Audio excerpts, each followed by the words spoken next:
Hey, this is great, okay? I just got in late last night on the airplane, and I've been really looking forward to this, I got you, bristling with enthusiasm here, so thank you. So, a little closer? A little closer. How's that? Okay. I'm not the loudest. So, hey, now, you're welcome. Thanks for being here. I want to thank the CHP for providing security. I want to thank the people at the fairground. Yep, give them a big.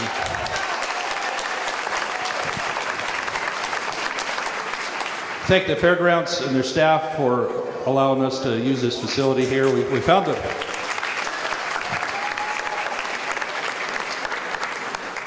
the biggest building in the county here, so we're doing what we can, and you filled it, so good on you. And everybody on my team, everybody on my staff has helped organize it. The volunteers want to help put things together today, and we appreciate. There was like a. Go ahead. Yeah. And a lot more folks that wanted to help too. So here we are.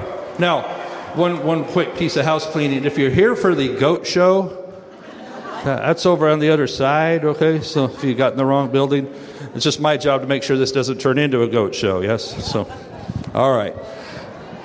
So I'll be brief because I want to give you all the most amount of time and opportunity to speak or ask a question here. So I'm Doug LaMalfa from Richvale, California. Population 250. I'm a member of the U.S. House of Representatives for the 11 county 1st District that we're in, which includes a portion of Placer, all of Nevada except for Truckee, all the way up to the Oregon corner there, as well as the Nevada corner, Siskiyou, and I'm from Butte. I'm a member of 3 committees in Washington, D.C. in the House, the Agriculture Committee, the Natural Resources Committee, and the Transportation and Infrastructure Committee, with several subcommittees as part of that as well. So that's a little bit of background. I think at this point, I don't really want to do a lot of monologue. We're working on many, many things back there. Obviously, with the committee work I have, the Oroville Dam situation has been a big one that's occupied a lot of our time and a lot of North State time here during the month of February when that's gone on. And so managing that crisis, we have a lot of great first responders, a lot of great folks that are doing that. The role of government in that is to make sure they have what they need, okay?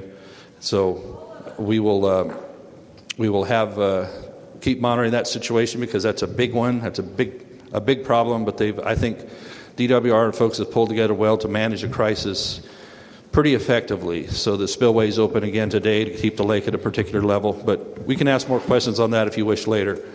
Ag Committee is forming up here in the early part of the year. We've had a lot of hearings in the last year and a half on what is known as the SNAP program or the food stamp program. We're finding ways, getting witnesses on that and talking to us about how that program could reach more people that are truly in need and be the best possible, most efficient program. So I've actually, in the last Farm Bill, the new Farm Bill is coming up in 2018. It'll be due, so we'll be working on that. I've supported the food stamp program in every vote that has come forward on that.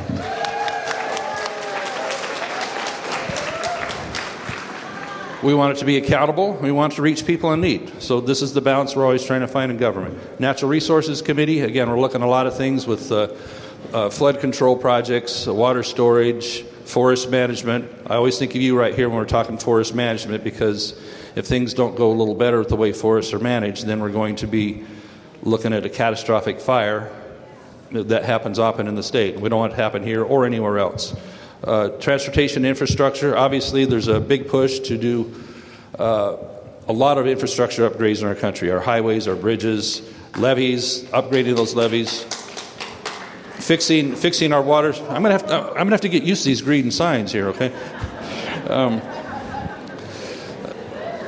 The water storage we need for a growing state that's approaching 40 million population. We have a water system basically designed for 20 million. So we'll be looking at a lot of those aspects as well as transportation also includes aircraft and airports. And so our rural airports are something we want to be sure to protect. It's important here for you as well as in the valley where we have the possibility of having more airline service for Chico and Redding, places like that. that makes it a little easier for all of us here, as well as you're a little closer to Sacramento here. But it's a full spectrum of things we'll be working on. So now, the signs indicate here that we would like for you to have the opportunity to get as many questions or comments in. So on this side of the room, if you wish to start forming a line to ask a question, that'd be over there. And if you want to just simply give a comment, well, it'll be over on that side of the room, okay? So how we're going to do it is, for those that want to give a comment, 60 seconds, 1 minute comment. For those that want to ask a question, it'll be up to 60 seconds on that. If you want to be more concise in your question, that helps. We can get more done. I will try to be concise in my answers. I'm trying to limit myself to 60 seconds, but, if it's a little more complicated, I'd like to give a good answer on that as well. But again, we want to manage the time very efficiently, give everybody the best possible chance. So you're lining up well, and dozens of people are lining up on both sides. Good. One side is for comments, as you heard. One side for questions. Back to Congressman LaMalfa. Go ahead. Let's let the lady there in red start with a comment. Thank you. Oh, you will? Okay. Hello. Can everyone hear me? Hey, let me say one more thing. If you wish, we'd like to hear your name and your city, okay? Okay. And let me ask one more thing, too. This is the 1st Congressional District, and so we would hope that the people in the room honor the people of the 1st District and let them be the ones doing the commenting and the questions. If you came from Sacramento, you came to the Bay Area, we see the same stuff on the internet, so you're welcome to come in one at a time. One at a time. We're gonna keep control here, okay? But honor the folks that are from the 1st District, from here all the way to Redding and Wairika, that may have come, and let them have that chance. Folks, that doesn't work, okay? That doesn't work. Thank you. Let's go to your comment, ma'am. Thank you. Thank you very much. Okay, I was asked to present this comment, and after the election, I know we've all been divided. There's been people who haven't been able to even talk with people of their family, let alone people in the stores. And what we need to recognize is that every single one of us here is a patriot, and that we should be proud to be here today, and that's what we can agree on, all right? Doesn't matter what party you're from. And thank you for letting me say that. Thank you for that, ma'am. Hey, who's running the red, yellow, green card for the timer? Who has that? Who has it? Oh, okay. All right. Shane here in the front. You might need to stand up there, Chief. Okay. Thank you. So Shane will be holding up the yellow sign, which means 15 seconds to go. Right. And then the red one that says 60 seconds, again, to give more people more opportunity. We'll do 2 comments, and we'll bounce back over the questions since that's 2 minutes as well. I'm Susan Armistead of Wilson Street in Grass Valley. And I, too, am an American, and I love American values. I do have a basic concern with this administration. I feel our civil liberties are being chipped away at.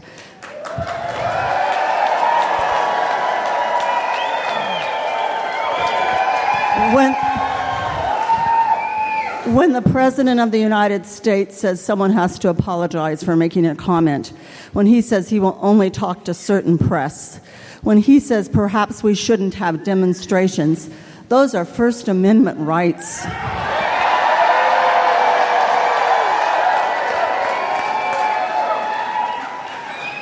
I want to honor my country. My dad was a military person. I am absolutely a patriot. But I want my civil liberties honored and protected, and somebody I can be proud of who's speaking them in our White House. Thank you so much.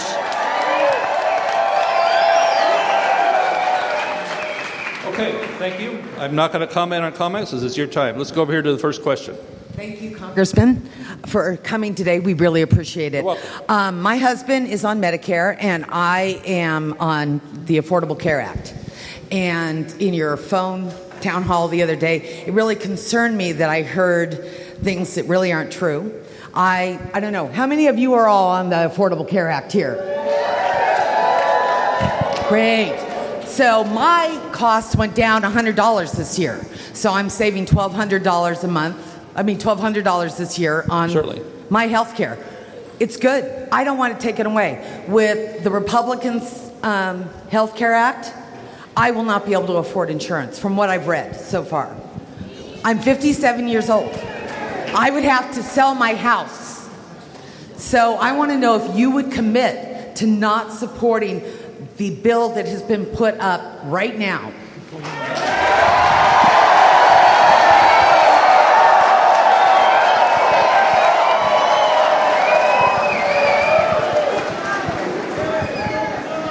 Wanted a picture of that. Okay, ma'am, I appreciate your question. And obviously we're working through a very deliberative process with the...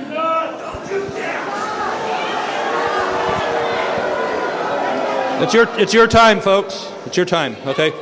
This is the ACA, okay? Pretty thick. We knew it was going to have problems to begin with. These are your... People? You're eating into her time, okay? Now, this is the document I've been looking over on the American Health Care Act, okay? So there's a lot.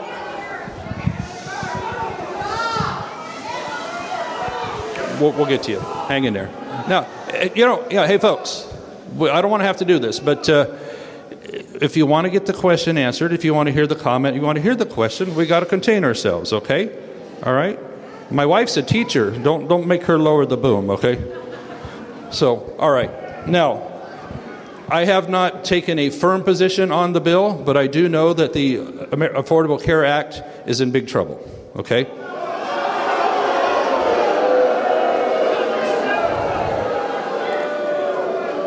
We see insurers pulling out. We have seen several states dropping the exchanges. And so you're going to have less and less options, especially in rural California, rural America. We want, and what we're building into the package, again, it's still being debated. And this is the process. You're letting us know what you need in the process. And we're still taking amendments just yesterday in response to what we're seeing and hearing as the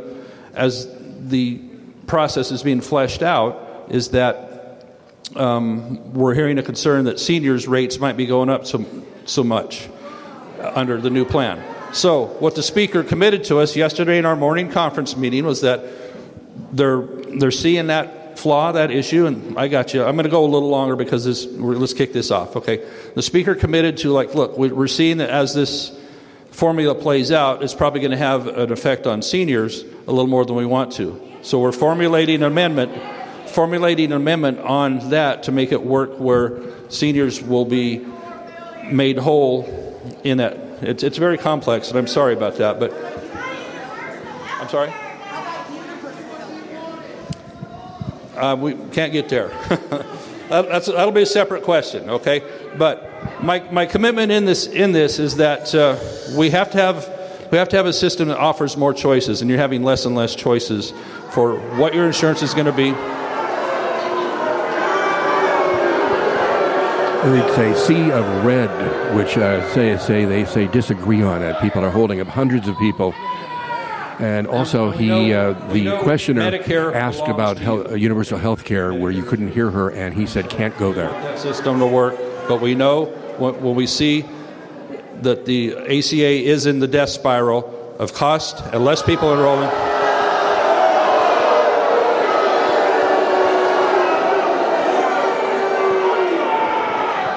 We're going to come to the next commenter over here. First of all, thank you, Congressman, for your leadership in representing our district in the Congress. Me and my wife and my 3-year-old are here. We are grassroots volunteers of an immigration voice. It represents the issues impacting high-skilled, legal, tax-paying immigrants in this country. We are here to raise a very important issue. We came to this country 10 years ago. We did our master's, and we have been waiting for our green cards for the last 10 years. Right now, there's a huge backlog. So in that backlog, we'll have to wait for 70 years to get our green card, 7-0. For a visa? For a green card. So we are already here. Green cards, yeah. We are working here. We have done our master's, and we're waiting for a green card. So most likely, we both will be dead before we get a green card. Not only that, this issue impacts the discrimination. This impacts American workers. We cannot start our business without the green card, and we cannot hire American workers. And it also discriminates other employers as well who are on the worker visa. So we believe that there is a bill, HR 392, Fairness for High-Skilled Immigrants. It's the Congressman Chaffetz's bill. This bill will alleviate this problem and fix this issue, which would take the per-country cap. Sir, thank you for your comment.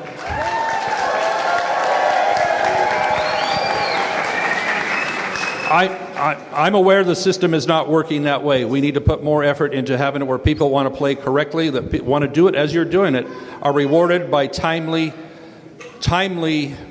process, okay? And thank you for the comment. Back, let's see. 2, then 1. All right. I'm Alan Thiessen from Nevada City. My wife was cured of ovarian cancer 7 years ago.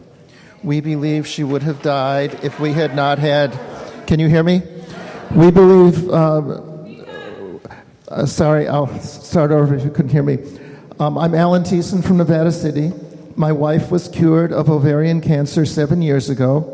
We believe she would have died if we had not had health insurance, because she would have waited longer to see a doctor about her vague symptoms, and because she would have had trouble getting the same quality of care without insurance. So we believe that everybody should have health insurance. I don't see how the Republicans could propose a bill that would deprive 24 million people of insurance, and I don't see how Republicans could block Medicaid expansion in 19 states. Thank you. Thanks for the comment. Okay. Question. Hi, Mr. LaMalfa. Saw me a few weeks ago. Thanks for coming here. I want to ask our crowd here to knock it off. Be respectful to the people asking questions and the people making comments. We cannot hear what you say. We can't hear what Mr. LaMalfa says. I came here to learn, and I want you to help me learn, just like I want you to learn while you're here. Okay. Thanks for letting me talk. So, Mr. LaMalfa, when I met you a few weeks ago, you were very clear that you were not at all for the Affordable Care Act. You let me know that you were for the old privatized method of insurance. You let me know that people with pre-existing conditions would be just fine being put into high-risk pools. Please tell me, is there anyone here in this room who has a pre-existing condition?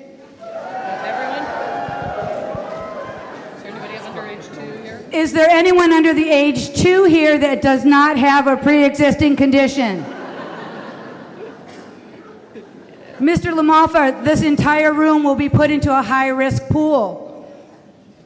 How is this going to work for any of us to not have affordable insurance with so many of us having pre-existing conditions? Thank you. Barbara, right? Yeah, you can see it. All right. There's several tiers of how that's going to work. If you already have an insurance plan, if you had continuous insurance, you're golden, okay? You're going to be in good shape. So the insurance is supposed to cover you when you are already enrolled in it. So, thanks. So when you already have ongoing coverage, you're in a good place. What we see going on, and part of the comment a minute ago, is that people be dropping out. These are people that are forced to buy a plan under the ACA that would drop out because they don't, only because of the penalty.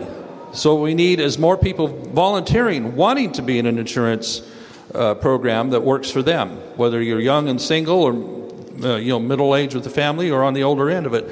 We want to have them have those options. So the more options you have, and this is the first step. The bill we're working on is the first of 3 steps, okay, under AHCA.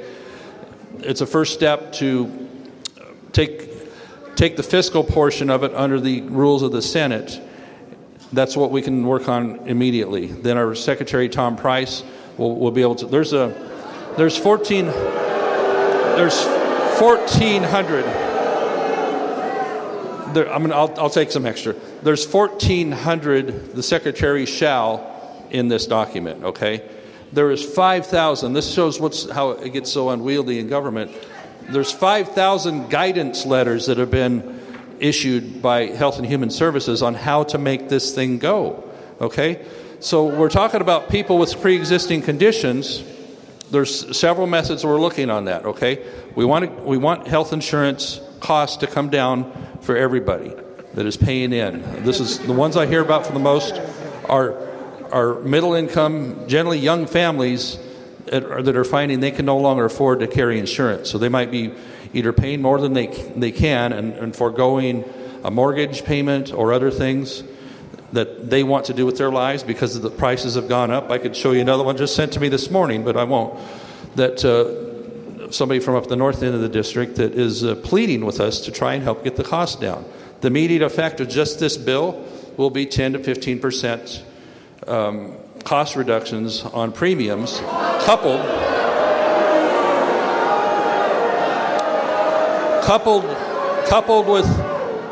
with more in the next two steps. Longer term, we can see these costs going down. So on your pre-existing condition situation, we have built into the legislation the first phase, as well as phase 2 and 3, how we can have the pre-existing folks be covered with a pool outside of the cost of insurance. Because if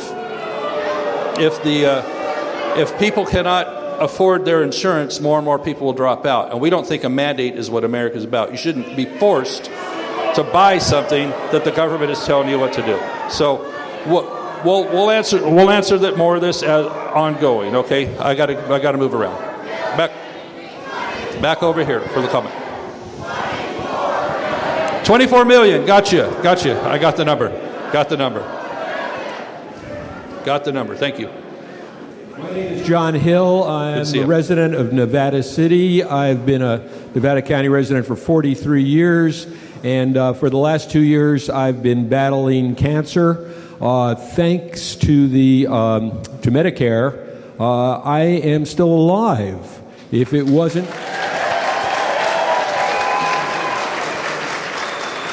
wasn't for the treatments that I've been receiving, thank you to Medicare, I would be dead about a year ago. And I would like to encourage you to not only continue Medicare, but to expand it, because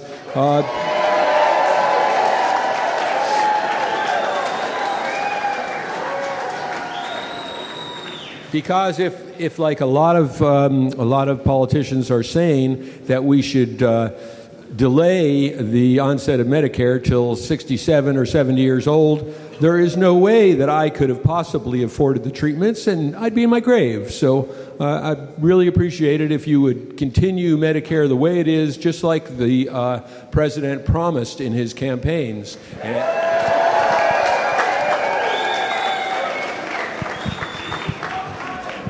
Okay, second comment. Hi, I'm Catherine Davis, and I live in beautiful Nevada County. How many of you here work for Meals on Wheels in our community? How many of you know a household veteran or senior who has benefited from Meals on Wheels deliveries? We are a community that looks out for each other. That was evident with the recent evacuations to this fairgrounds from the Oroville area. Now, the current administration is proposing cutting the block grants that they call ineffective from supporting programs like Meals on Wheels. The statistics are staggering regarding the ongoing success of this program and caring for this population, and in turn reducing costs we all pay for, where we pay for care outside the home that would be required without these services. This is just one simple example of a systemic problem in this administration, and specifically this budget proposal. Are you aware, Congressman, that the equivalent cost of the president's federally funded golf trips the last 2 months would have funded Meals on Wheels for 4 years?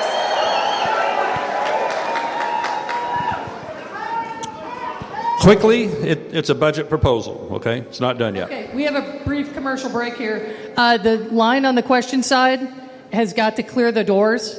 The deputies are asking you to clear the doorways. So please do that. We need everybody on the question side to back up just a teensy bit. 2 questions versus 2 comments, please. No, we're doing 2 comments and a question because it's a minute, and 2 minutes, right? 2 on each side. So if you could back up just a little bit, that would help them a lot. All right, hit the timer and let's go. My name is Stan Bunstock, and I'm from Oroville, California. and I had a catastrophic illness. I had esophageal cancer.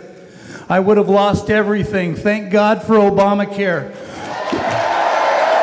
My question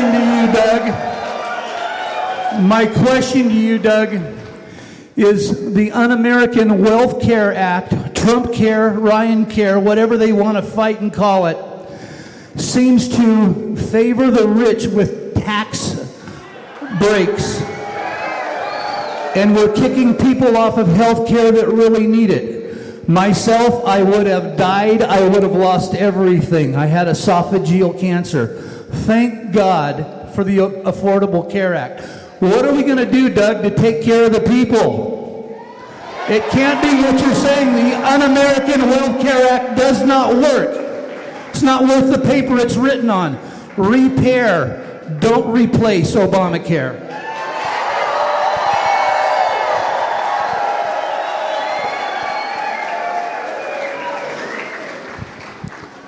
Our goal is to have your health care be affordable and available to you. It's the direction we're on, the direction we're going. You all are seeing the prices, okay?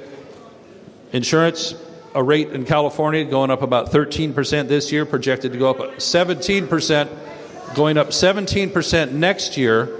Since this battleship, this ship is still moving. It'll take time even to turn the ship. It's known that these premiums will keep going up for people. 13, then 17. It's an average of 25% across the country, and some states are much higher. So, if we want to have a system that's even going to work, we have to change the direction. We want you to have that coverage.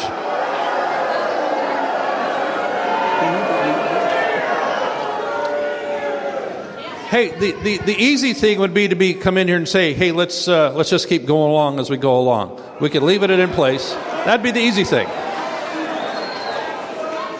I could get all green signs, right? That'd be the easy thing. But the hard thing is to set this right on the correct course here, because it's becoming less and less affordable for more families. Again, the green signs are agree and red signs are disagree, and there's hundreds of them. Right now, they're, again, mostly red. The healthcare system as in securing insurance. So why do we want people paying the penalty? We have a workable, Okay. Let's go back over there.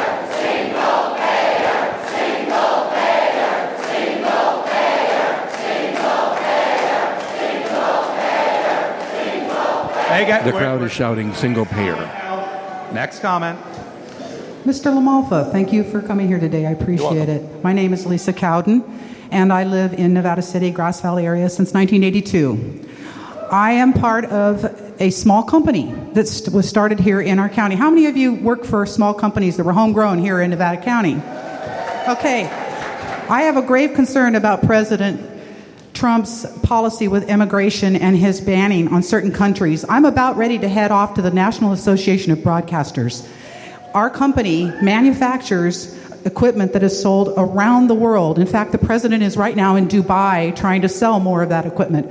We export all over the world. We don't import. We have gone from 2 employees to over 50. We are a growing and healthy business here in Nevada County. We have, my president included, grave concern when we go to the National Association of Broadcasters in a month on the travel ban. We have people who are not able to come into our country anymore and buy from us. The implications of Mr. Trump's ban, besides being unconstitutional, are going to have huge implications on our economy. Thank you.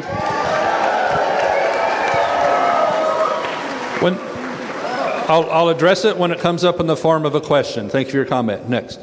Thank you very much, Congressman LaMalfa. My name is Fran Friedel. I'm from Grass Valley. We have lots of work to do, and I want you to ask you to support our president. I think the 2 judges who have acted outside the Constitution to stop our president from keeping us should be impeached. Please require all employers to use E-Verify for all workers in America. Please support deportation of all illegals who are felons.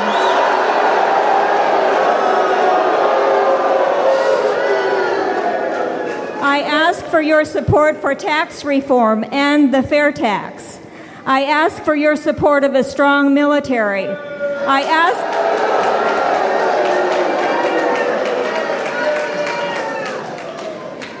We need a balanced budget and a lean, more efficient federal government. I ask you to support all of these things. Thank you very much. Thank you. Thank you. Okay, question. Okay. Hello, Mr. LaMalfa. Howdy. My name is Randy Compton. I'm from Shasta County.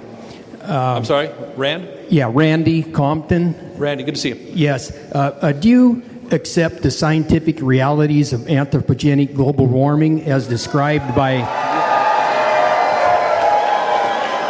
as described by the Intergovernmental Panel on Climate Change? And could you tell us a few of your most highly respected sources of climate science information?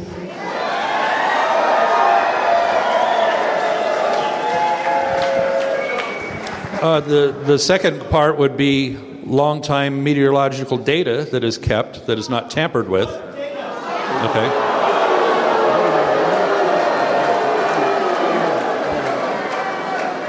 And I'll agree with you that the climate does change, okay? It's cyclical in nature.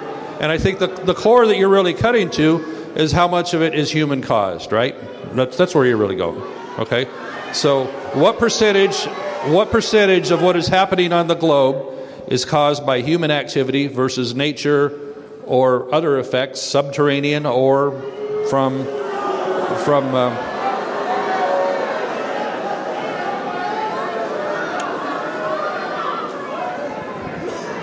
so that's what we would that's how you would scientifically look at things, not with a bias built into place. And so now that said, we in the United States are the innovators of the best possible technology to do things cleaner, better, in regards to automobiles, engines, everything that we're devising more and cleaner technology all the time to do it better. So if we keep devising that, if we have the economy that's strong here, we produce things here rather than things that come from China, then that is the way that we're going to be able to have things be cleaner as far as tailpipe or CO2 or what have you. I personally don't believe CO2 is a pollutant any more than too much water is a pollutant, okay?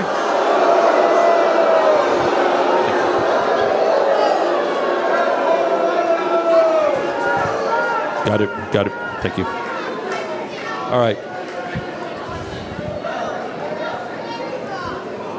Folks, we're back over here at comments.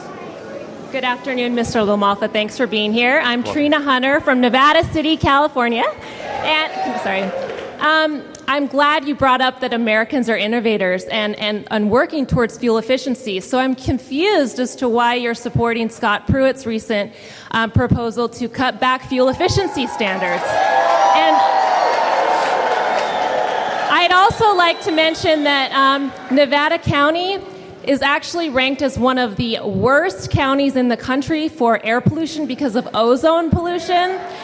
And there are over 50,000 residents in our county who struggle with lung, heart, and diabetes conditions that make them sensitive individuals, which are susceptible to poor air quality. So I'm wondering, as you're touting about this new fuel efficiency and ways that we can innovate in order to be leaders, why, the support for that confuses me. So I just would like to make that comment and hope that you'll continue to see how important clean air is for your constituents.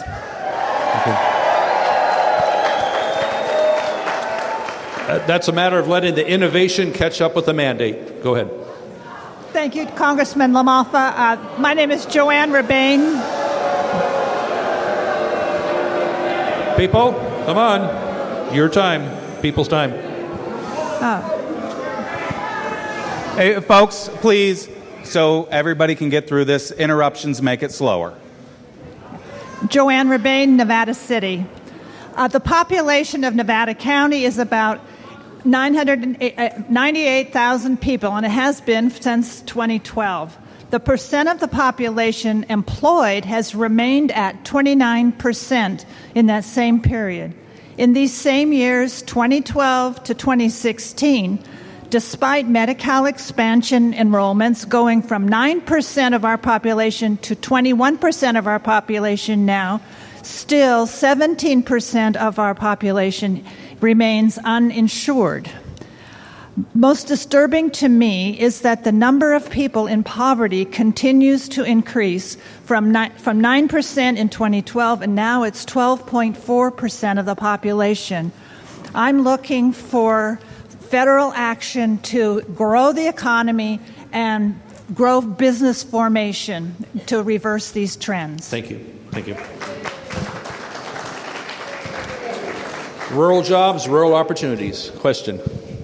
My name is Madeline DeAndrea, and I live in Penn Valley. And I am an American. How many of you think that the wall is about to be paid for by Mexico? How many of you think that now that wall is in our budget that is proposed and that we're going to end up paying for that? I have spent over 28 years in public education as an elementary school teacher. I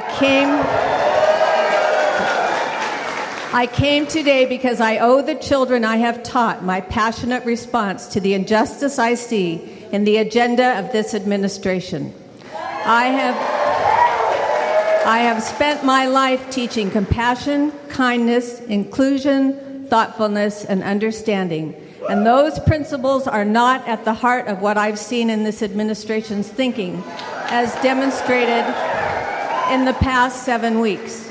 I must speak up for our future generations when a proposed budget negates science, scientists, and climate change, and includes an obscene amount of money for a wall that is not something anyone in our country proposed to pay for. The wall was proposed by the president as paid for by Mexico, not by the American people. Our democracy is representative based within the context of Americans not wanting to pay for the wall. I have to ask you to wrap up, please, okay?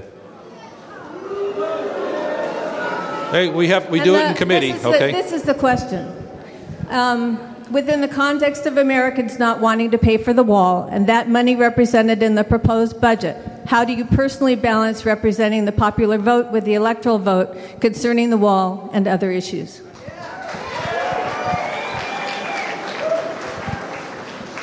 Well, the electoral vote has been the way the country's operated for 200 plus years. So that's, there's folks that accepted the results of the 2008-2012 election. They were vibrant in their own way about that. But, that's the election process. Everybody knows the rules walking into the election process. And so that's what it is. Okay?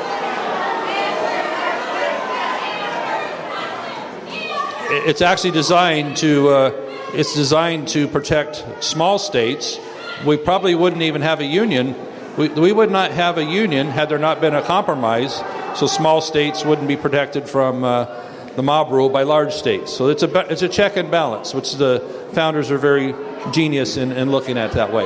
Now, the actual question, would you restate the question? It got garbled in there. So, the short version of the question. So the question is, now that Mexico will not pay for the wall, which they've said numerous times, the wall now is in the budget for the proposed budget, and we did not vote for that. Republicans nor. The bipartisan arrangement at least 20 years ago was to start building the wall, okay? There was 700 miles, and guess what? The deal didn't get held, okay? We had amnesty at one point, and we were supposed to have more border security. There was a bipartisan effort. I can show you tape of Bill Clinton and others saying, yeah, we need to have the security of the border, including a wall and other technology. So this isn't anything new, okay? And let me ask you something quick. Did you lock your house when you left Penn Valley? You didn't. Be careful.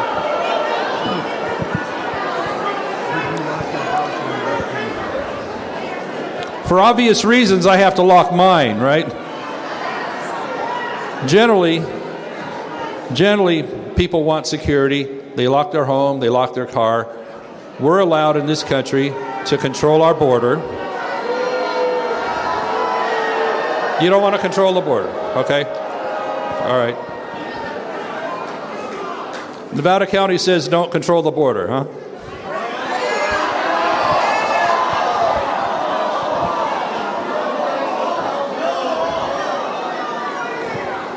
I'm not going to take that back. That said, if you don't have an order of how you defend your nation's borders, then you really don't have anything, because we cannot sustain. Okay. Let's go back to comment. How many people in this room have a family member that immigrated to this country?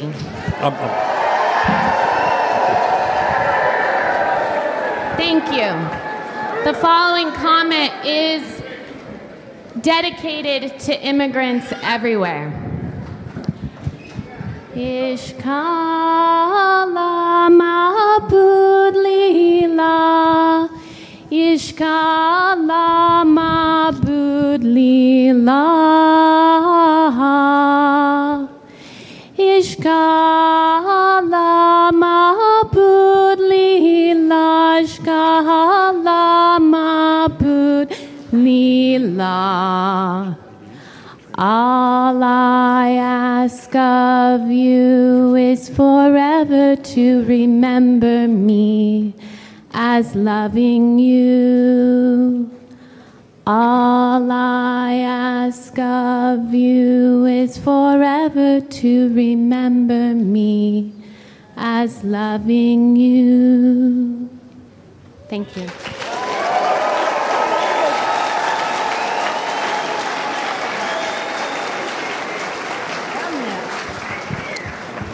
Beautiful, beautiful. Legal immigration. Carol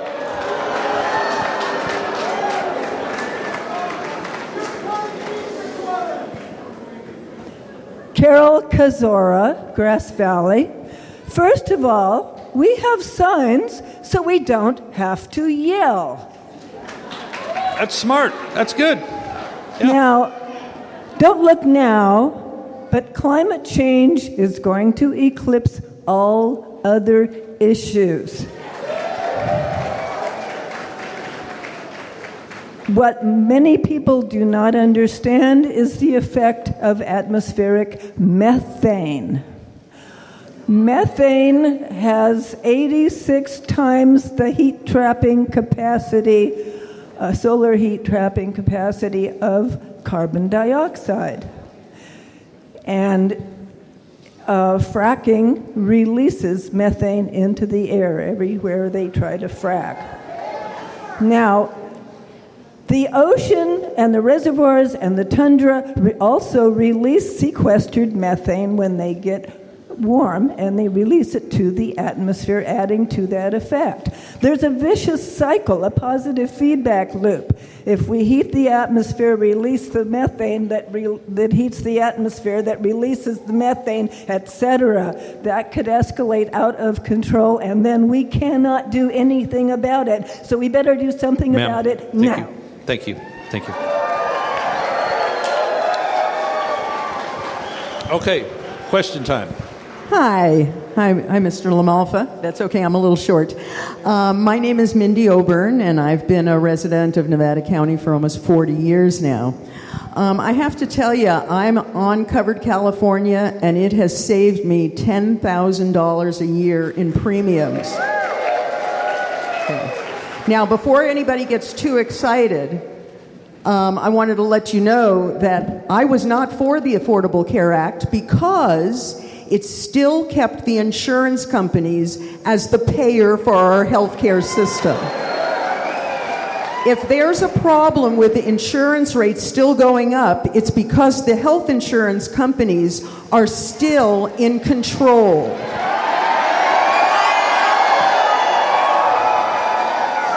Now, if you're impressed with the size of legislation as being effective, I have an even better piece of legislation for you. It would be take the system we already have, Medicare, and slowly, incrementally lower the eligibility age for Medicare until until everyone was on it. The problem with health insurance companies is the payer. Is they're a corporation. They have to make an investment they have to make a profit for their investors. They spend hundreds of millions of dollars on lobbying Washington, and they spend... So I want to know how you can support the Republican Care Act when it still keeps the health insurance companies in charge, and the idea of your new act was to lower costs and cover everyone. We all know the only way to do that is with single payer.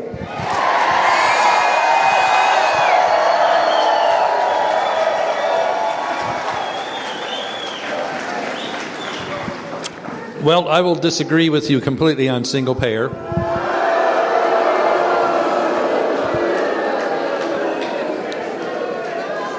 But I don't want the insurance companies in charge. If you're in charge with choices, you choose what you want. If you have competition, you can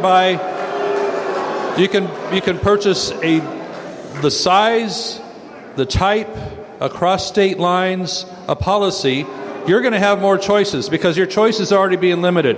When Aetna says, and Humana's pulled out of several states, when Aetna's saying, look, this thing is not for long, okay? And so if you want to have the power in your hands, that means more competition, more opportunities is what our second and third, especially our third phase, the third phase of the Healthcare Act that we'll be working on to relieve the mandates and put the power back in your hands. I don't want it in government's hands. Look at Social Security system, all right? That's something that you pay into, right? Everybody that doesn't work for a certain type of government job is paying into Social Security, all right? And the government, in the past, before I got there, okay, has borrowed from the Social Security system. Over $2 trillion has been borrowed out of there, a big suitcase full of IOUs, all right? How's that good?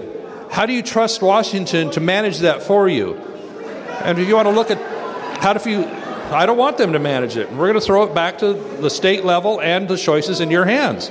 And so we're talking about health care. If we want to take the VA system, okay, Veterans Administration, if you want to take that as a microcosm of government-run health care, okay, 7 or 8% of the population.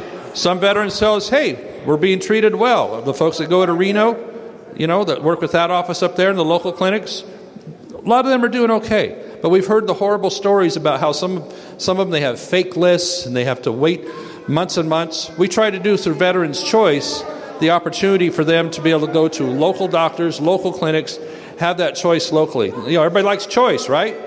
So what we don't want to use the VA system or the Social Security system as managed by the federal government as a model to do that for everybody's healthcare system. So that's where I'm at. Okay? My name is Jim Brake, and I live in the Nevada City area. And you mentioned earlier security, and used personal security as an example, as blocking your doors. What I think is more important to most people here is personal safety. And one thing that happened here about 15 years ago is a mentally ill person took guns and went into the county health department in a restaurant and shot and killed people. And recently, you voted to repeal a measure that was passed by the Obama administration to make it possible to take guns or not sell guns to the mentally ill. And I think that does not represent Nevada County very well.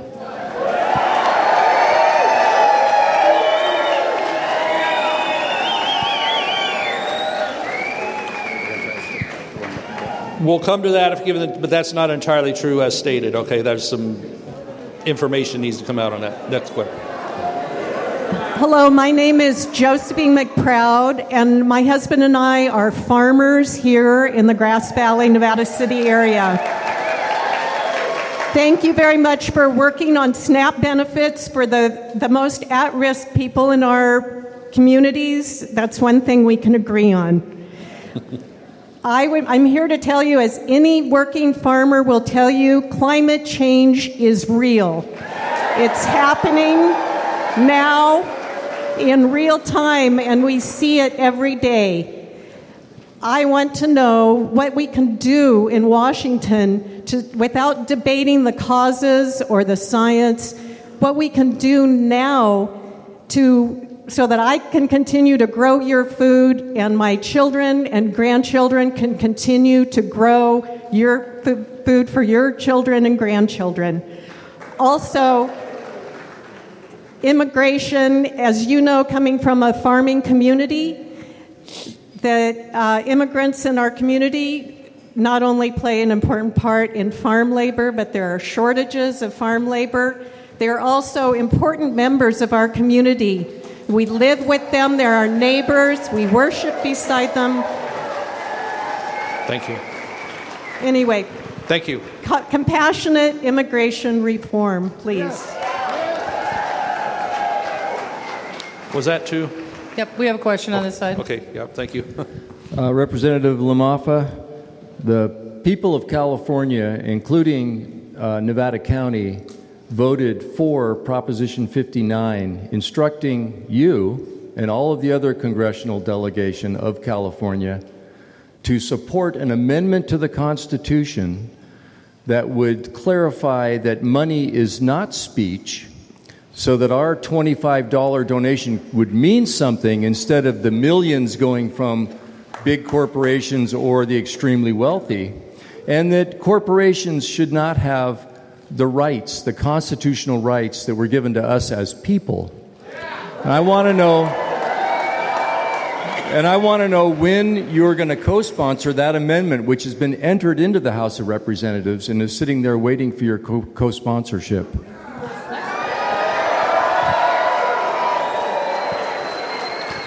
I will not be co-sponsoring that.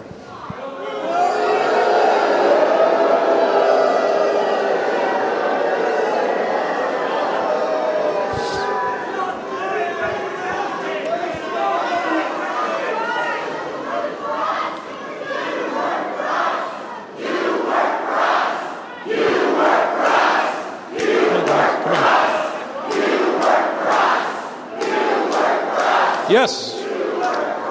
I work for everybody in the 1st Congressional District. So the crowd was shouting, "You work for us." You're talking Citizens United?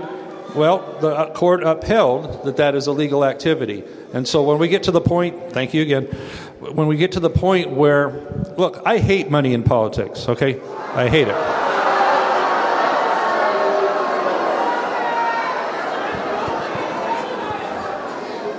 Time spent fundraising is like a slow death, okay? So that said, until you can find the right balance of allowing people to express themselves via that medium that don't have the time, the ability to go knock on doors or circulate flyers, things like that, that's a component of what we have. So if there's other ways we can find to reform even more, like we should have instant reporting of donations, okay? That needs to be the process where it's all 24-hour, okay? There's things we can do in that area. But I won't support that because until the balance on the other side is where people that work in organizations that are compelled to make donations as part of their paycheck without really having that ability to either might be bullied into it, then it's not going to be balanced. So. Hi, Congressman LaMalfa. I'm Bill Larson. I've lived in this county for almost 40 years. I carry 100%. Please. Hey, I can't hear him. Thank you. Bill Larson from Nevada City. I lived here for almost 40 years. I'm a disabled vet, have a 100% disability rating. Just one point, I totally disagree with you about the level of veterans health care. People don't understand it's a very decentralized system. It would indeed be a good model for the single-payer health insurance system in the future, along with Medicare. What I would like to say to you, though, is that it's been reported that in the past several years, you have made over $5 million in farm subsidies. Half of your constituents live under the poverty line. There are over 17,000 people on food stamps. I do not understand how in any way you can, in good conscience, serve any program that would cut the health care for needy while you're raking in this kind of money.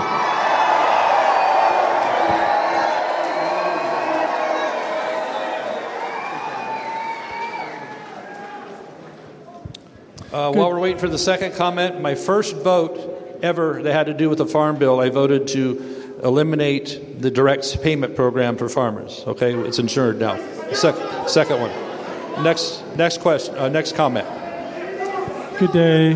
Good day. Hi, my name is Charles Durrett. I live in... I can't hear him. I can't hear him, folks. Excuse me. Sorry. My name is Charles Durrett. I live in Nevada County. I own a small business in Nevada County, and I find it very difficult to keep my staff healthy without the ACA. It's important for small businesses to have a healthy workforce, and it's time for us to eliminate the insurance companies, the middleman. It's time for the Americans government to look like it cares about the American people. I spend way too much time negotiating with these choices that the Republicans keep talking about that we will gain in a different kind of health care. It's not working. It doesn't work. We just have to have healthy workers go to work and be able to get health care. I would say it's obvious, with due respect, Mr. LaMalfa, that you don't really represent Nevada County, and it's time to Nevada County to get organized. Thank you. Okay, we have a question over here. Yes, my name is Pinky Zalkin, and I'm going to take a minute to ask everybody. We have exactly 30 minutes left, and if we keep interrupting him, a lot of us who are going way back will not have a chance to ask the questions. So please, we all have high emotions right now. Keep it down. My question is this. Have you ever been to West Virginia, Kentucky, or Pennsylvania to see the mountaintops that have been blown off? And what happens is, I've been there. I've been to those coal mining communities. And before the Clean Water Act stepped in, the people in those communities were dying of cancer. I've had 8 people in my family on both sides die of cancer of all types. The recent legislation has reversed that. And now the waterways that are providing the drinking water for those people in the communities with the coal mines are going to die. How did you vote on that bill? That rule was put in place without a vote of Congress. It was a last-minute one done by the Obama administration without the committee process. And so we believe there should be a hearing process on that, because just as many people that are miners in those states, those communities, feel like that they're being run out of business, run out of their jobs. Okay? And so our goal here is that when we have a properly vetted, properly committee processed legislation, not just a stroke of a pen, especially some of these midnight rules that are being done at the end of the administration, that is not properly vetted. Okay? So what we're talking about on the stream rule, there's already protections to make sure this doesn't happen. So this stream rule, take it to a point that was untenable and was one that would not allow the activities still happen of the important coal mining. 40% of the country derives its electricity from mined coal. So it was a midnight rule. Thank you. It was a midnight rule that was not properly run through a congressional hearing process, so we all can have input on that, as well as the miners. You're listening to Doug LaMalfa's live town hall presentation from KVMR-FM Nevada City, KCPC Camino, also heard on translator K286AM Truckee, K258DG Woodland. Back to Doug LaMalfa. To rescind the rule.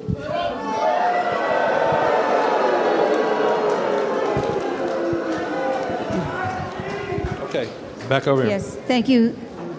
Hello, I'm Reagan Gear. I live in Nevada City. I'm a horse owner. I own 3 acres. I want to thank you for your support for adopting the wild horses. Thank you. I want to thank the staff for organizing this. They've been great working with me.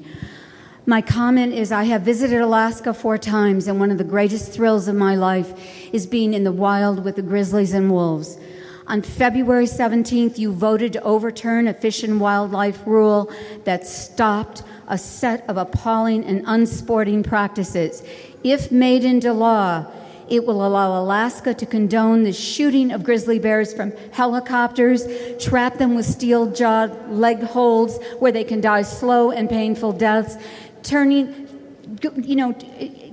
luring them with food to shoot them point blank, and even kill mother bears in cubs and wolves in dens. A group of more than 50 scientists sent a letter to Congress to support this rule, to keep this rule from doing that, and 8 wildlife conservation groups and the citizens of Alaska are against overturning this rule 2-1. Practices like this are disallowed in every state. Yet you voted to bring back these barbarous practices and use them in our national wildlife refuges. One category of land, yes. I think you're doing it to appease the sportsmen and gun owners. Okay. And no need for that. Correction, K258DG, Angels Camp. It doesn't do that. It returns to Alaska the autonomy to be able to make their own decisions as a state.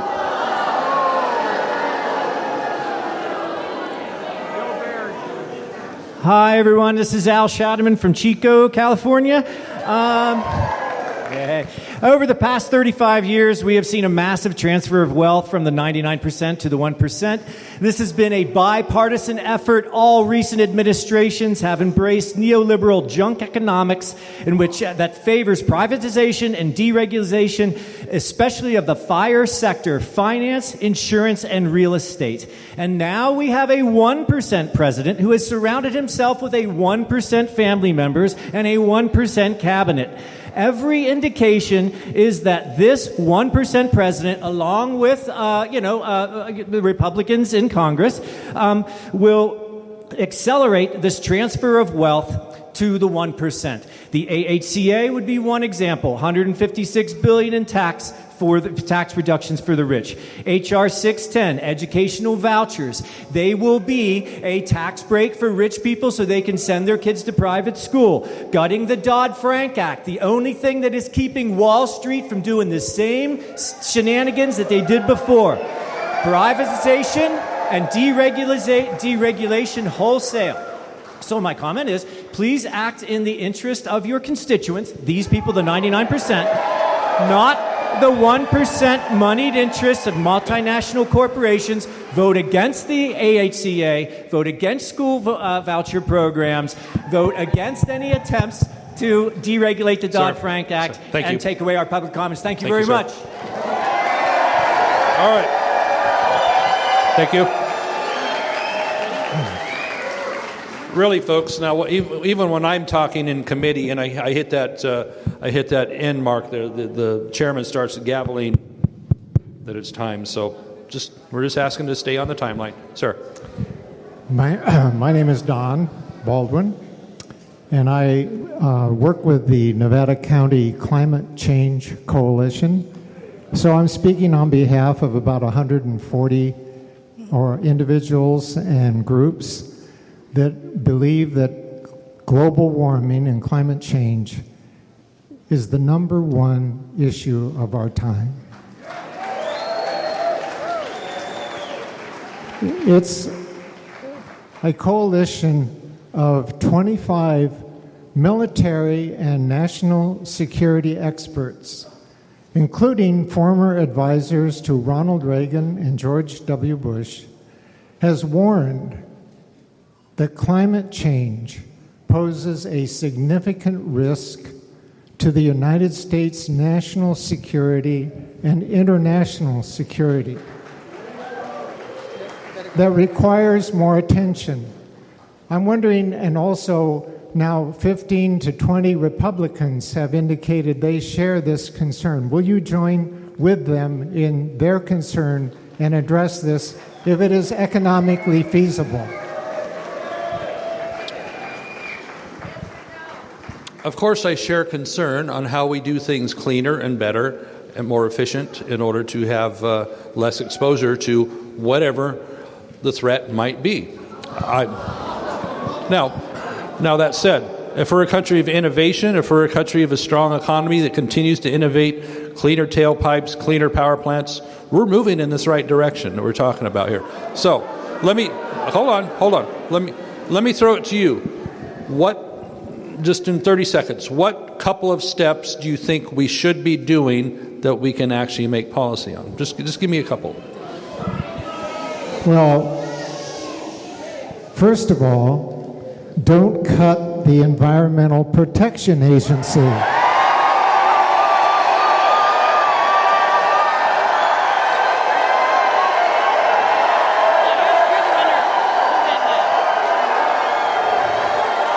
a standing ovation for that. In fact, I'd say 3/4 of the audience is standing. Okay. Wait. Hold on. Let's get it quiet. Okay. The funding. Okay, like we're talking what technology, what thing. The EPA is it's a bureaucracy. Okay, what things should we be doing? What things?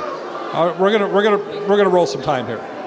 What things, as far as energy or food consumption or dairies? What are the things? Give me two. Well, give me a chance, folks. A carbon tax on the coal-fired power plants or emissions. The sustainability of the current and future emission standards in all including the military.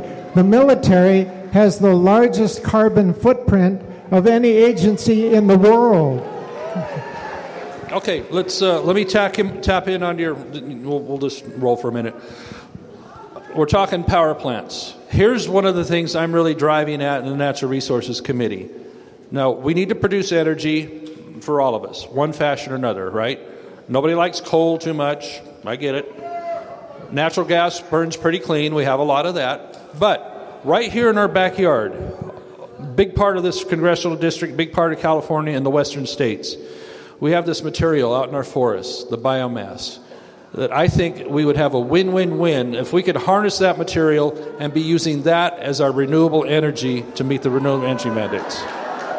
Okay? This would mean jobs for people right here in our backyard to collect that material, to ship it, and to run a power plant that's using biomass. Okay? This is a win-win thing to me. We're having cleaner forests that are managed to a level. We're not cutting all the trees. I'm not for cutting all the trees. We have thin forests that are sustainable to the level, the amount of trees per acre that the groundwater situation can handle. And so we're putting this material into power plants. We're putting it into the wood products you need. Why would we import it from somewhere else where they don't have the rules that we have? I think biomass could be a huge win for us on generating electricity in a better way than what we're doing in some other. That I think, whether we agree or not, this would be a win. Jobs here, produced here. We're not importing products from other countries that they can make it cheaper to generate electricity from. Let's do it in our backyard. So we got some common ground, I believe. Thank you. Over here.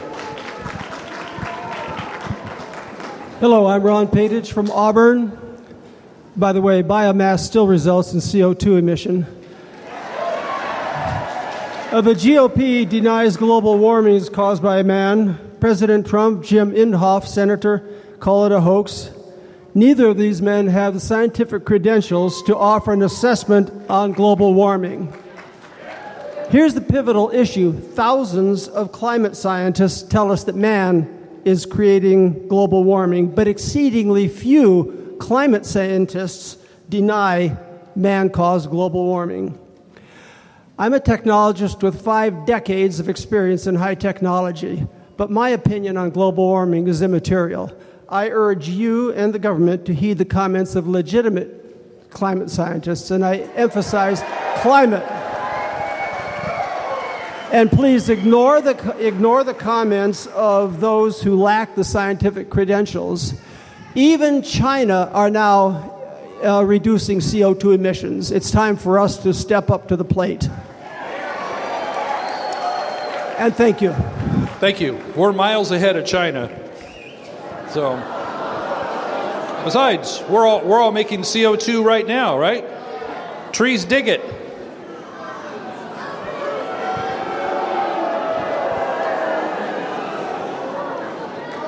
Hi, I'm Bobby Parkinson from the Chicago Park area. I can't hear you yet. Hold on, please. Bobby Parkinson from the Chicago Park area. And I am in hopes that this is the beginning of a new era that's going to be more for the people. There's going to be an adjustment period. One thing I want to know, well, I can't ask questions, but my comment is the Affordable Care Act was 2,700 pages. The Constitution that founded this country is this big. So why does it take that much to have a failed health plan. The next question is, that was 6 years ago. And the Republicans have said, and I'm a Republican, I've been rooting for this, that we're going to repeal and replace. But in 6 years, nothing's gone through. And now you have complete control, and nothing was ready. What have you been doing for 6 years?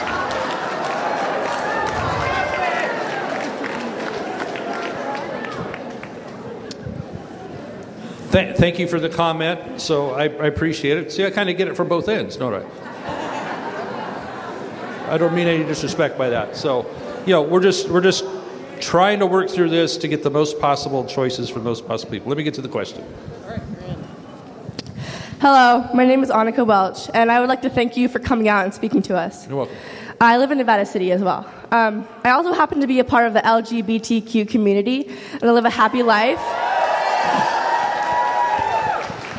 I live a happy life, though not all of us do. So I'm here to speak for those without a voice, those who live in the dark, constantly being told they are wrong, disgusting, worthless. Those who are constantly losing friends and family, all things that they rightfully deserve. It's hurting us, it's killing us, and we walk with fear each and every day. We have come a long way, especially in the last few years, but the fight for equality will never truly end. Here's my question. Will you discriminate against me, or will you protect my rights and the rights of all other LGBTQ people in Washington?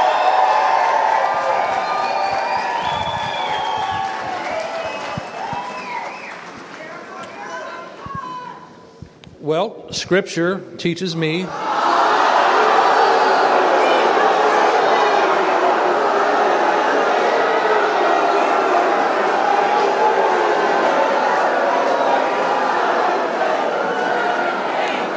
there's another half.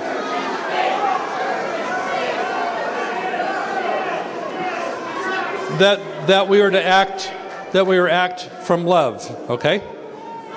Okay? That we are to act from love. So I'm not here to judge anybody, okay? Or anywhere else. So people make their personal choices and they deal with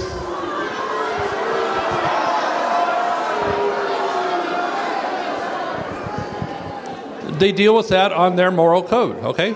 So people have that right. People have that right. So I'm not here to discriminate against anybody on what you're talking about. So, okay? Does that answer it?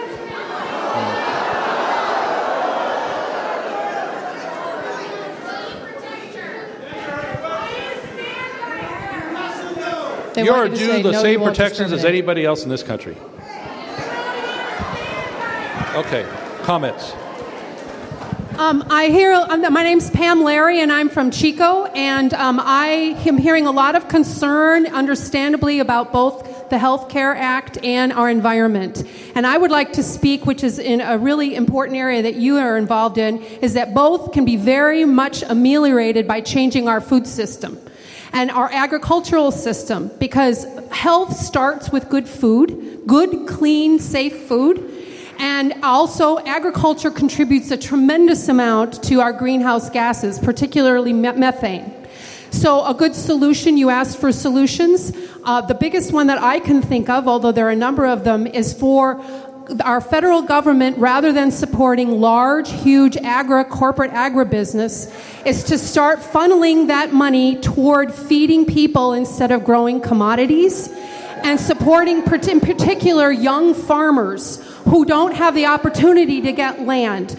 That would be one thing. The other thing would be to reduce greenhouse gases, is get rid of the CAFOs, confined animal feeding operations. So, for what?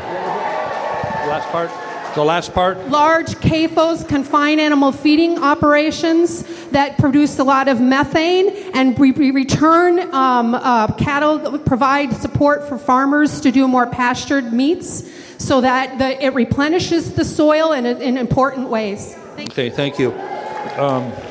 On the methane, when dairies are struggling to get a permit to have methane recapture system because the air pollution district won't allow them to install it, I wonder what the heck are we doing? Because a lot of dairies are trying to do that methane recapture. Next question or comment. Mark Wilson, Nevada County. Thanks for being here today. Defense Secretary Mattis has stated that climate change is real and a threat to the American interests abroad and the Pentagon's assets everywhere. He recently wrote, "Climate change is impacting stability in areas of the world where our troops are operating today." Internationally, 192 countries have signed the Paris Agreement, indicating their belief in climate change and their commitment to work together to reduce greenhouse gases and minimize its impacts. Based on decades on research and analysis by thousands of climate scientists worldwide, virtually all climate scientists now agree that climate change is real, that human activities are a significant contributor to it, and that we're already experiencing its impacts. In District 1, in the next 20 years, these impacts will result in more frequent and more intense wildfires and heat waves, reduced snowpack and water supply, increased human health impacts and hospital visits, and more, affecting our ability to conduct business, raise our families, and enjoy the area that everyone here loves. Despite this, Mr. Trump, EPA Director Pruitt, and you continue to downplay the existence of climate change and its impacts. We need to support the Clean Power Plan.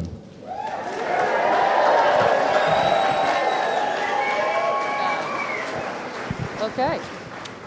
Biomass. We have a question over here. Good afternoon. My name is Jerry Silverman. I'm from Meadow Vista, California. Congressman LaMalfa, in the case that a clear majority of the legal citizens of District 1 were against the passage of the AHCA, would you vote against it? Or would you adhere to the party line and go against the wishes of the majority of the people that you were elected to represent?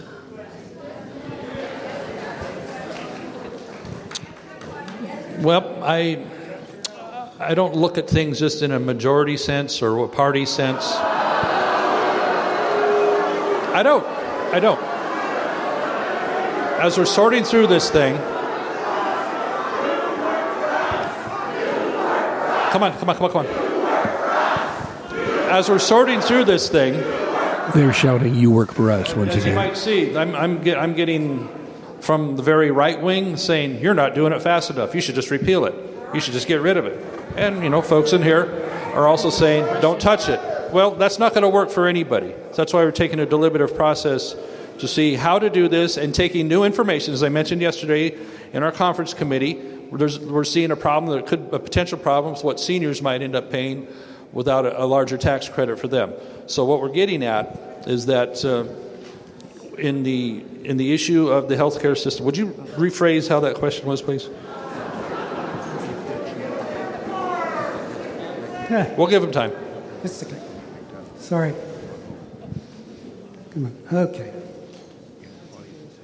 Yeah, the question is that if there's a clear majority of the legal citizens of District 1, your district, were against the passage of the AHCA, would you vote against it?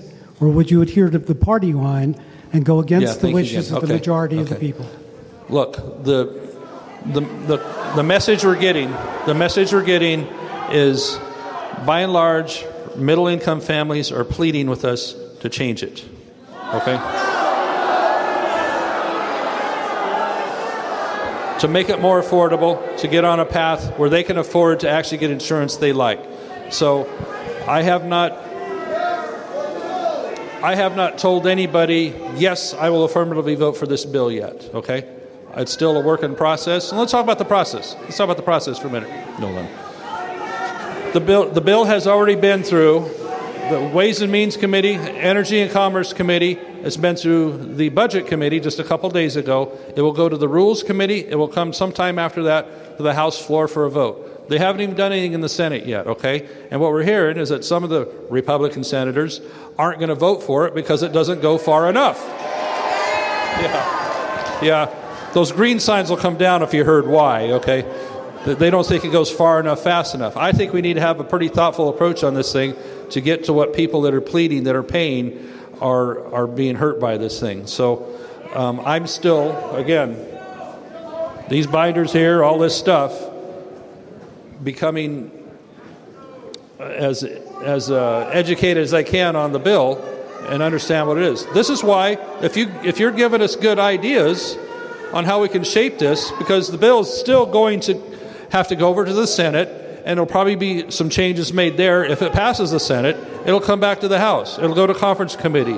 So constructive ideas are welcome, and it isn't certainly by any means done yet. It's been a very open process of committees.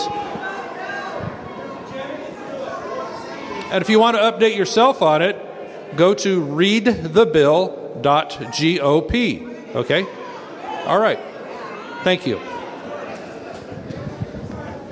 I'm concerned very much about, Pamela Osgood from Grass Valley. I'm wondering why we need $56 billion more in military spending when the United States spends more on the military than the next 7 countries in the world. And at the same time, for many years, the Congress has wasted about $10 billion a year on a missile defense system, which all the scientists have said, and military guys have said, it will never work. $10 billion a year you could save. Okay? I'm very, very concerned that public education is going to be cut, giving money to privatize our schools, to privatize prisons, so they'll have to be kept full. And I'm very concerned about selling off our public lands to big corporations to mine. I think it's immoral. The public lands belong to everybody, not to the big corporations. Thank you.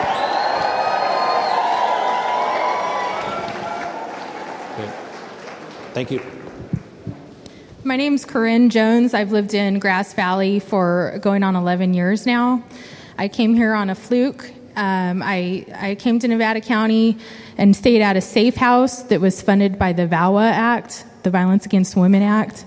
I stayed there for quite a long time while I went through court with my ex-husband, who is extremely dangerous. I wasn't able to work for a long time. I lived off food stamps and government assistance. It took me years to get into subsidized housing, which I now live in.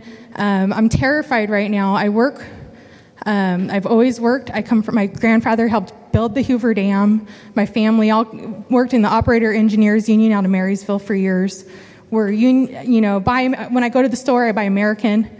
But I want you to know that if this budget is passed, myself and a ton of other people that I know, I'm on California Medi-Cal. I get food stamps even though I work. I've never been offered health care from an employer ever in my whole adult working life. We need these benefits. I'm not lazy. I work hard. And I'm tired of this war on the poor people of this country because our voice isn't heard in Washington. So please take that back with you and explain to the people in Washington, we need you to represent us and do what's right and quit walking the frickin' party line.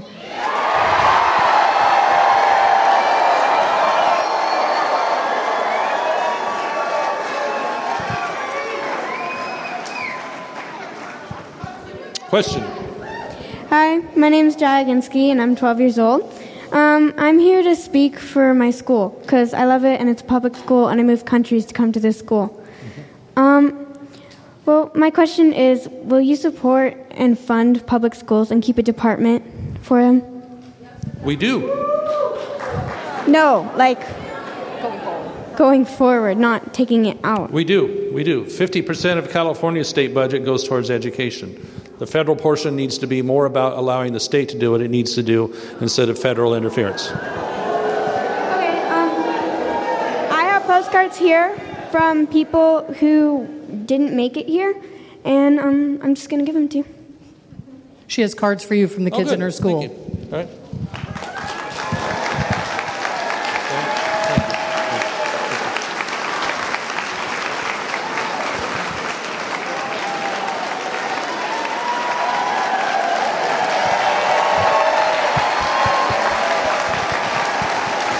Loud applause for the young lady as she walks up to the congressman and gives some cards to him. Thank you, young lady. I appreciate you're doing it the good way there. So I will look at those, I'll read them all on the next airplane ride, and try and get you a response that I can respond to your class with. Okay. So I hope you disclosed in there somewhere what school you're from. I'm sure it did in that big stack of cards. But we support public education. Again, my wife toiled in the school system for quite a few years before our own kids came along. My sister as well. My wife gave a lot of her own paycheck to help make her classroom a little bit better, where the state wasn't making the goal. And so she has a heart for kids, and she just wants to work with the kids and not have all the nonsense that can sometimes come from the outside. So that said, I'm proud that my wife has worked that way, and that our school system needs to always be improved. Your kid only gets a chance to go through third grade one time, right? And so we want it to be the best possible experience and the most geared towards learning in that short time frame they have. It seemed like it was long when I was in school, but you know what I mean. So anyway, comments. My name's Eric Rubenstein, and I live just outside Nevada City, have for about 28 years, and I'm a recently retired physician. So I want to talk to you a little about this healthcare stuff from a physician's point of view. I was not a giant fan of Obamacare. For example, I think that forcing people to buy anything, insurance included, is kind of un-American and unconstitutional, really. However, and I'm surprised the Roberts Court didn't agree with me on that. However, Obamacare expanded Medicaid for a lot of people. It got about 30 million people insured who weren't insured, and it saved tens of thousands of lives per year. There's just no question about that. You can't argue with that. Now, this new thing, Trump Care, Ryan Care, what I like to call Rump Care, you and I know that it's dead on arrival. You will not be able to vote on it because it's going to be changed by the time it comes out of the Senate. But as long as private insurers are involved, there's going to be too many losers. Trump Care as it is would, obviously, young and healthy people would opt out, and people between 50 and 64 would end up paying enormous premiums. You know this. The answer is a single-payer system.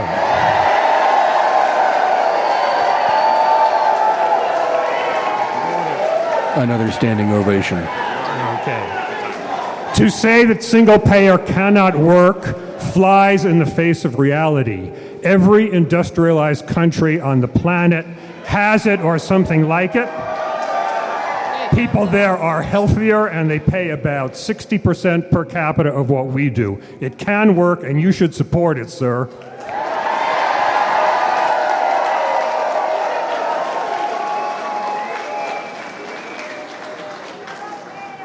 That was two, right? We have a question? Yes? Did we do two or one? I think you did one. I think about number two. I got delirious. Number two, right? Is he going across the way? Hello, I am Rhonda from Reading. Today I was hearing that a former Soviet spy, in a book he wrote, was talking about the real threat being cyber warfare. I'm interested if you are working on any form of protection for our country when that eventuality comes, instead of supporting money for an arcane idea of a wall.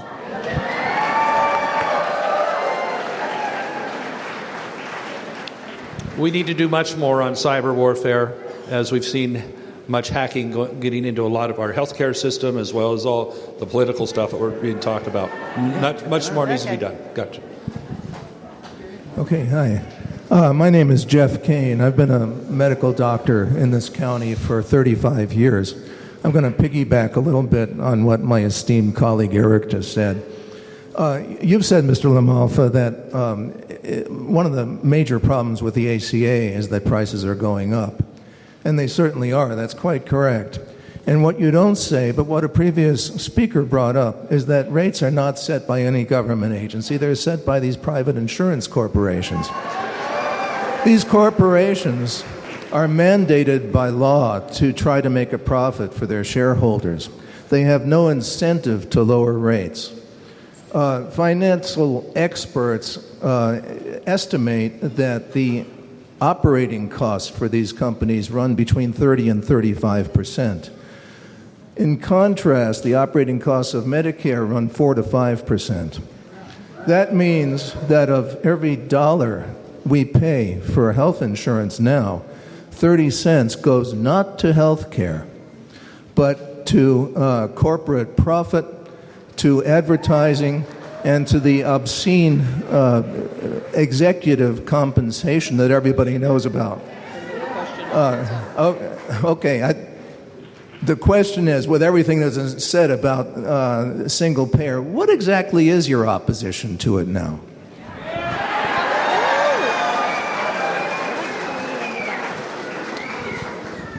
I cited a couple reasons that the other examples of how government manages things haven't been good.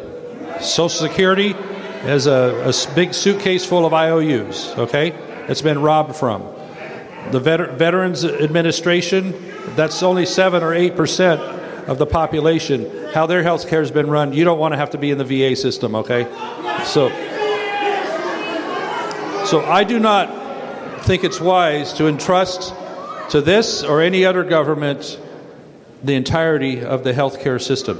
Okay, we will get back in a direction where true competition, putting more insurance companies against each other. When you look at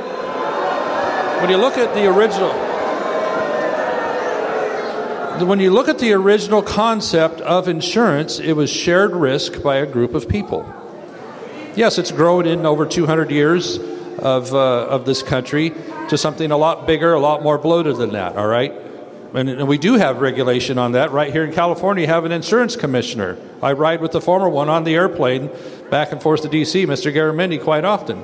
So there is regulation in place, but when you see them opting out of being in particular states, offering less plans, less choices because of the costs, they have to be in the black too, or they cannot serve their customers, okay? It's simply the actuarials, the risks, balancing risk versus the payout. Yeah, hey, do we all have frustration? Certainly. We have frustration with how Medi-Cal is run. Doctors, hospitals, clinics have a devil of a time getting compensated and reimbursed for their service they've done, okay? I've sat down with doctors, the providers there, that say, please don't cut us in Medi-Cal anymore when I was a state legislator, because at the time they were getting compensated $22 for an office visit for a patient. Now under Medicare, the federal government is paying $46, which is closer to break even. So you're going to see more and more people under Medicaid/Medi-Cal in this state. More and more docs aren't going to take those patients because they can only afford to do so much charitable work. For them, it isn't even worth doing the paperwork to send in to get the $18. So they're probably going to see a lot of patients just on that in and out, we'll take care of you. We're not going to mess with the bill. They do a certain percentage of that. So for doctors being vilified for who they are really isn't just. But they're not going to stay in it much longer. Medicaid/Medi-Cal used to be geared towards the seniors or disabilities, women and poor children, okay? Under the ACA, it's been expanded way beyond that. The compensation that the states are going to be required to do as this goes on at 90% for able-bodied people that are in Medicaid, we need to have a different system for that because Medi-Cal/Medicaid is going to blow up on us for what its original intent, okay? Comments? Hey, you know what? Hey, time out real quick. You want to do another 30 minutes? We're already at the 90. Yes? Another 30? Are you sure? Okay, we'll do another 30 minutes. Okay, go ahead. Comments? Hi, Doug. This is Jean Franklin. I'm in Grass Valley, California. I've lived here for 12 years. I just want to thank you for having this meeting, letting everybody be able to voice their concerns, their questions, and their comments. My comment right now is that there is a GOAT meeting. I'm here representing 4-H with these two lovelies, along with the Meadowlarks 4-H. Come on over. Please support our community, our 4-H. There's sandwiches that will be served with for lunch afterwards. So you guys know where Treat Street is. Come on by the 4-H booth and help us out. Really appreciate it. Thank you. Yep. Go see the nice goats over on the other side of the fairground, okay? I didn't plan on making a comment. I was just standing against the wall, and they told me how to get in line. So as I was in line, I got in a little altercation. Because Well, here's your golden moment. Here it is. A little verbal altercation with somebody that I obviously disagree with. And then it kind of came to an impasse.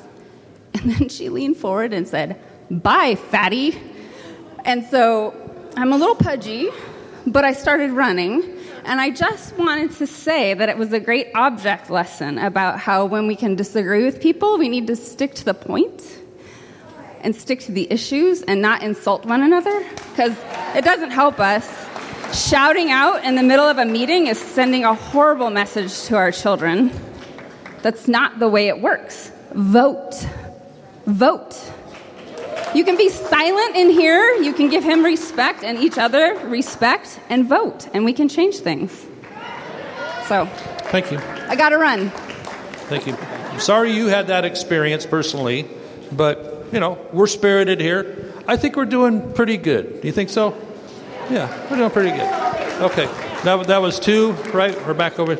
Okay, all right. Question, please. She's not 66. Hello, and thank you for being here. Again, I would plead with the audience to please not yell, because we've been waiting here to speak to you. I appreciate you coming to Nevada County, and you have no idea with what anticipation your presence has given. My name is Sid Brown. I am a resident of Nevada City and have lived here since 1984. I notice that your website does not have an environment drop-down menu. Your Northern California roots might hint that you understand that the protection and maintenance of our natural environment is an essential role of government. And I suggest to you that the protection of our common heritage is not a partisan issue. Without the commitment and hard, sustained work of visionary leaders and activists, icons such as our national parks would not exist. Who doesn't appreciate the beautiful landscapes, clean air, and clean water? I deplore the proposed budgetary cuts to the Department of Interior, EPA, and NASA. My question is, where do you stand on the trend to commercialize, privatize, and transfer ownership of our common heritage that was to be held in perpetuity? Very good. Teddy Roosevelt, Republican, was very instrumental in really kicking forward with the park system we have in this country. So you have to look at all the aspects of it. Again, as your elected officials, by and large, a major component of what we do is being stewards of your tax dollars. Okay, so how far will your tax dollars go towards the things that people say they want? Okay, we're not supposed to be stewards, really? Okay. So I try to be very careful with them. We'll get extra time. So how much park space can we legitimately manage well? Okay. That's a legitimate question, okay? And talk about our Forest Service lands too. By extension, when we're talking about Forest Service lands too, they're not managing them.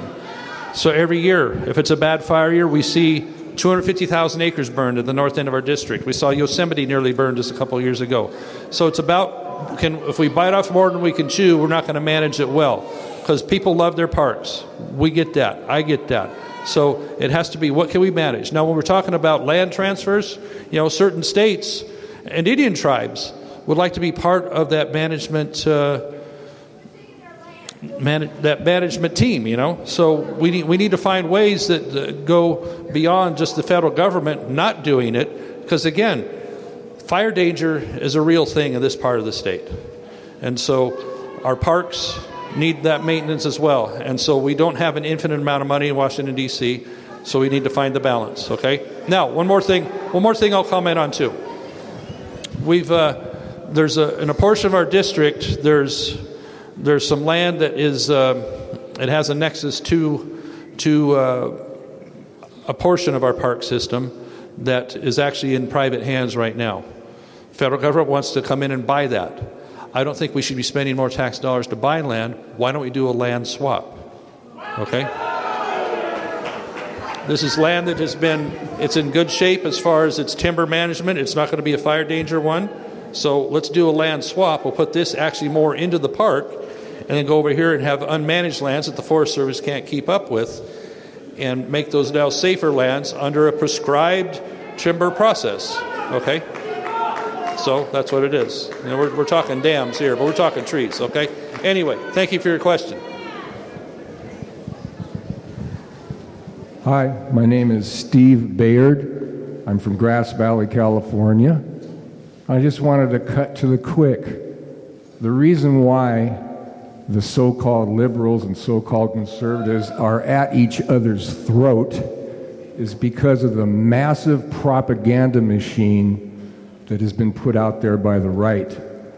So we need to expose that. We need to make people very aware of what's going on and why so many people have their facts incorrect.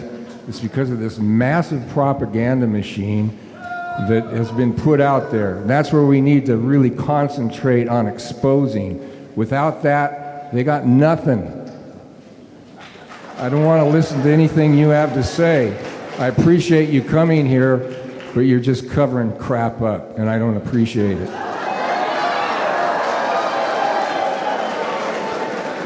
You believe that's constructive?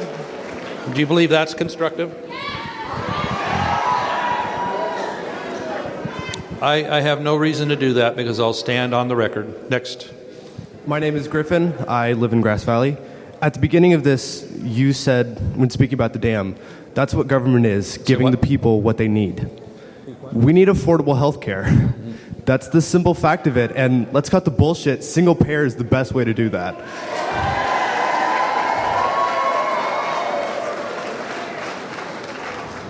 I can hear you better without obscenities, okay? I'm a teenager in a time of political turmoil. There's no better time to swear.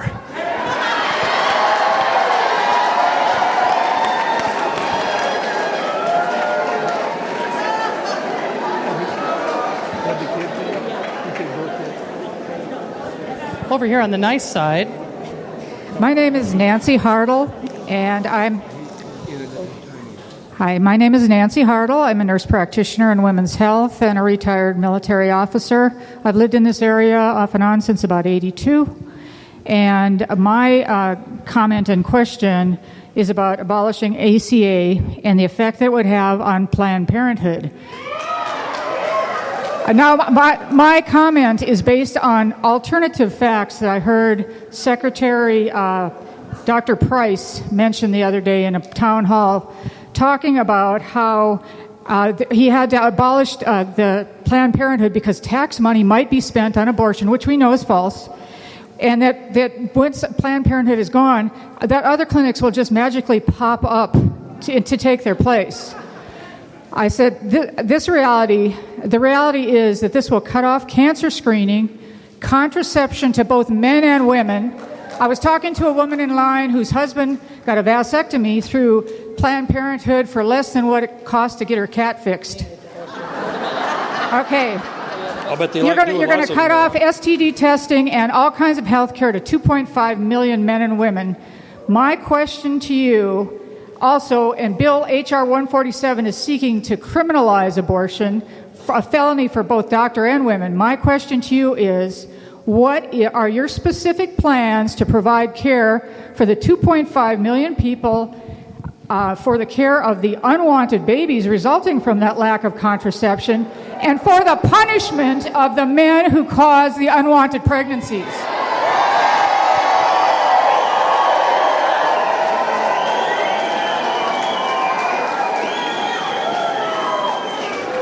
Your third ovation portion by about half the crowd. What was drowned out? What was the third portion? The third portion is based on the Bill H.R. 147 seeking to criminalize both the woman and the doctor for abortion. And my question to you is, what is the punishment for the men who cause the unwanted pregnancies? Well, if it was a consenting arrangement, then... Now, if we're talking a violent situation, full prosecution, okay? So I think, and when we talk about this, we're talking a lot about funding, aren't we? So men need to step up on this thing. It isn't all the burden on the woman, okay? Whether we're talking contraceptives, if a woman is going to go through with an abortion, there needs to be a man right there who helped cause it to happen that is supporting her financially, emotionally, all that stuff, okay? So it takes two to tango, right? So men, that's what isn't talked about a lot in this thing, okay? So they need to step up and do their part, because they did anyway. I'll stop. But as far as the other aspects of it there, I will not vote to fund Planned Parenthood, okay? I will not do it. That said, we have a 20-to-1 ratio. We have a 20-to-1 ratio of other clinics, of other places that women and anybody can seek health services they need. Planned Parenthood, go check out a website called Live Action, okay? And you'll see that Planned Parenthood offers very little of the types of things that they brag that they do. Mammography. They refer people that need mammography. They'll do lower level, easier stuff, but the stuff that you hear about them, always go to Live Action and you'll see that, okay? So there's many, many more alternatives for women to seek the type of health care they need. And that said, nobody's saying Planned Parenthood can't perform them, okay? It's just they're not going to get federal dollars to do it, okay?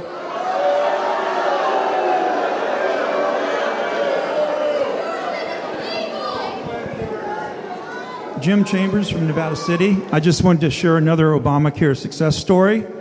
I retired in 2008, about 6 months after being put on some minor generic medications, and the insurance company determined that was a pre-existing condition. So when I got off of COBRA and had to pay under HIPAA, my insurance for two people with a high deductible HSA compliant plan was $18,000 a year for two people. When I got on the Affordable Care Act passed, and I was on Covered California website to sign up right away, and my premium for a much better silver plan was $59 a month. It did increase. It went up to $62 the next year. But you maintained continuous coverage, yes? Well, yeah, I did have continuous coverage. That's the only reason I qualified for HIPAA. But under the Affordable Care Act, I didn't even have to have continuous coverage. I would have been covered. And last year, because there were more insurance companies competing in Nevada County, my premium went down to $2 a month for the same coverage.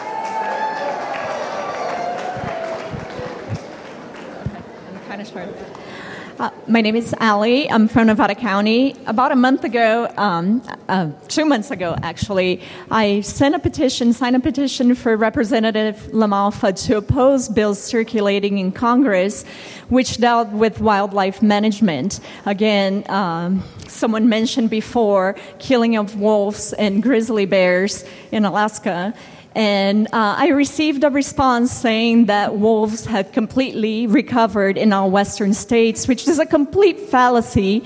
If you think about it, we only have one wolf pack in California as of we speak. So no, they have not recovered all over the United States, sir. So what I would like to make you aware of is that we vote, and we vote in numbers. It is not a group of ranchers, cattle ranchers, that is going to drown out our voices. okay? So we're for wildlife, we're for the EPA, we're for NASA.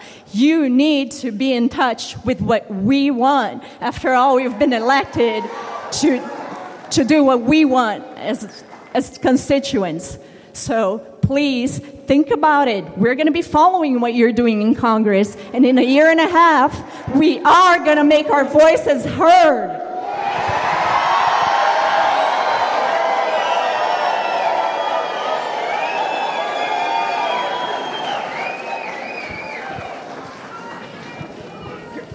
My name is Marina Bernheimer. I am a constituent of yours, Representative LaMalfa. I live here in Nevada City. Quick housekeeping thing. Can anybody here please raise their hand if you are a paid protester and you are here because you're being paid? Just want to make that really clear because there's been some speculation.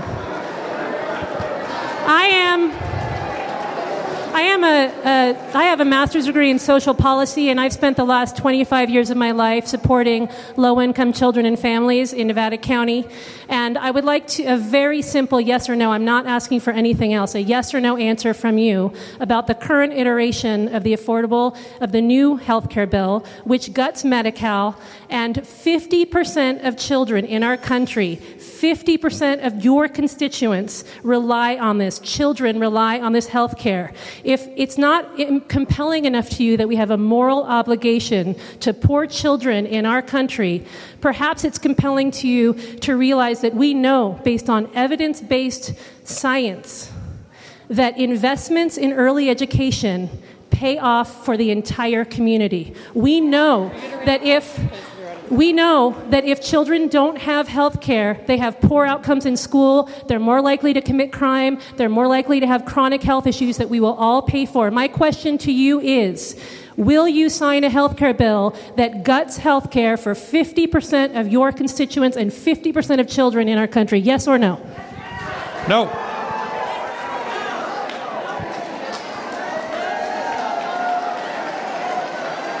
We're going to make this work, okay? Medicaid/Medi-Cal original intent was indeed to help children, poor women, and those that have disabilities, okay? If it's refocused on that, it will do better. What we're talking about is that it's been expanded.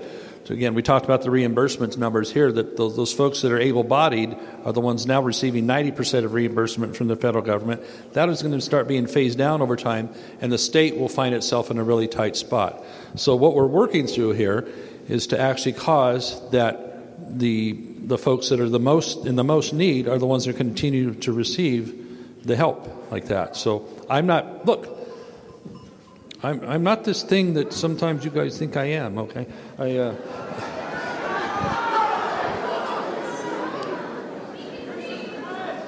I'm not the six-finger man, okay? So that said, we want to get a program that will work for you, and it's very difficult because what we see with the collapsing of the ACA in just a few short years is that it will not pay for itself. It will not sustain itself. So we could do nothing. We could stand back and watch. Some people say, Some people politically say that would be smart. I think it's irresponsible because I have constituents like all of you that will be suffering from this in just a short amount of time. Okay? Got your yes? Right? Got your yes or no? Okay. Comment. I'm Chuck Petch from Grass Valley, California, 37-year resident. I just wanted to say that the Republican health care plan is a disaster in the making.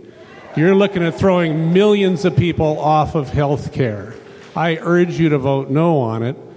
A viable alternative is Medicare for all. Medicare has a 2% overhead compared to something like the minimum best overhead of insurance companies is 17%. It's a government program that works. So does Social Security. They've worked for generations. I urge you not to cut them. I urge you to increase the funding for them and remove it from the defense budget.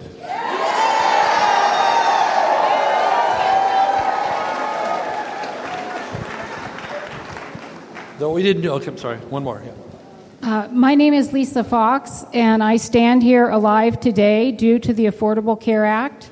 I am a small business owner and could not afford private insurance. Due to the mandate, I obtained insurance under the Affordable Care Act and covered California. 5 months later, I was diagnosed with aggressive form of breast cancer, and I underwent a year of treatment totaling over $200,000 through the inflatable costs in our medical system. I am now cancer-free, and I owe it directly to the ACA. And because of that, I get to see my son grow up and graduate from high school. Thank you very much.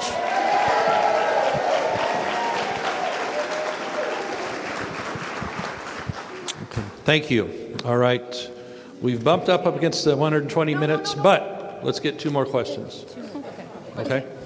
I'm easy, okay? Hi, I am Asa Silverston, and I live in Nevada City, California.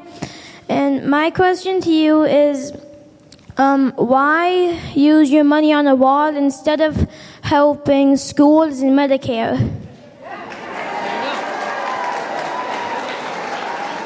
And here we have like the other half of the minutes. Well, again, we have to do many things at one time, and school funding is a portion of it, but security of our nation is an important part of it as well. Illegal immigration costs you billions of dollars a year in the state of California. That's what I don't get, folks. Immigration done legally is what the country, a lot of it was founded on. How can illegal immigration be something you're in favor of? There's laws. And so, back to your question, your education is very important to all of us, because we want you to be able to have all the opportunities to go out, find good employment, be able to raise your family. And so I appreciate you coming here today. It looks like you might have some more paperwork to give me, but thank you for doing that. But indeed, with being a member of Congress, there's a bazillion things we have to work on. There's a bazillion things that taxpayers have to fund. And so it is education, it is the nation's security, it is our infrastructure system. Please, may I talk to the young man, please? And they're chanting, do your job. If you see us in D.C. sometime, we'll show you around, okay? Because it's your place. And because we have a lot of things to work on that are important. So you'll have highways, you'll have bridges, you have railroads, you'll have water infrastructure, you'll have a healthcare system that works for you that you can choose, you'll have a school system that teaches you what you need to know. Thank you for coming. Well, I really hope you consider adding more. There's people, you haven't been here for a long time, there's a lot of people with questions, but I will do my best right now to go as quickly as I can in hopes that you'll extend to other people. I thank you for talking to him and to everyone, and I'd love it if we share an inherent value that people have a right to be educated, people have a right to health care, they have a right to healthy, home, land-grown food, not processed in a box. I'm very curious, though, as we have all these questions about health care as well, I pay for your health care. So I feel like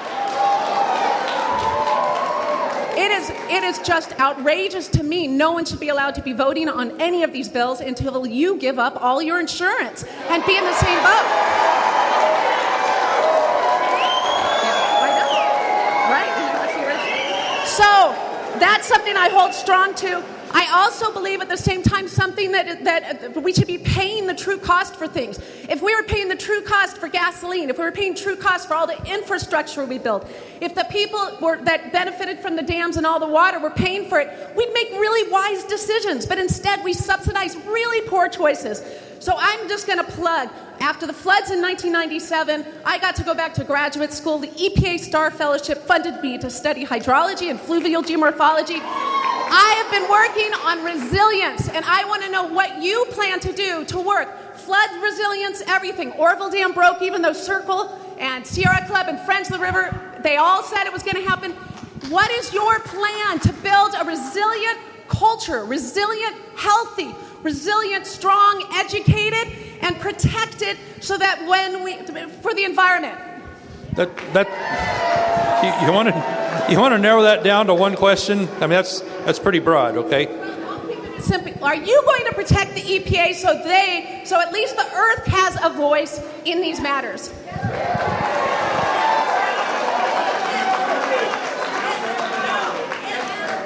There is a purpose for the EPA, but when it overreaches, you talk to.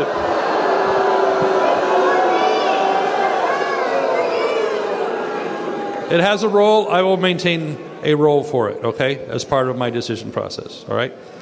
Now, you brought up my health care, okay? We have a plan that is similar to other federal employees. We're in the Washington, D.C. exchange. We weren't happy about it when we were forced to sit down on December 9, 2013. Yeah, like everybody else, we were forced to get rid of what we had and join something else. And many people, we have stacks of emails, stacks of communications that a lot of just middle-income folks have felt the same way about it, okay? But we aren't any more privileged than any other federal employee on that, okay? And we pay into it. KVMR-FM Nevada City, KCPC Camino. The plan we have, okay? Yeah, no, okay, thank you. Let's do 2 more comments just for kicks. Yes, my name is Lester Milroy. I live in Nevada City. I'm retired Air Force. Many of us, all of us in the military, just like you, take an oath to protect and defend the Constitution of this country and protect it from all enemies, foreign and domestic. That oath that we take is above and beyond any party, any religious belief, because we serve the people. And too much of this is going on nowadays with this alternative facts, which bottom line is lies. There are too many lies going on in government about decreasing this, decreasing that. Tell the people why we're going to decrease these things. We're not stupid. If we were, we wouldn't vote for a lot of people that are in office today. And I, as a veteran, tell people all the time, I don't care what your religion is, what your color is, you're an American. We have a problem with immigration. Fix it. You're supposed to be fixing it a long time ago. Do the job. No more making up tales. No more amnesties. Fix the immigration system. Protect women like they're supposed to be protected. They're not objects. Do your job so we Americans can do ours.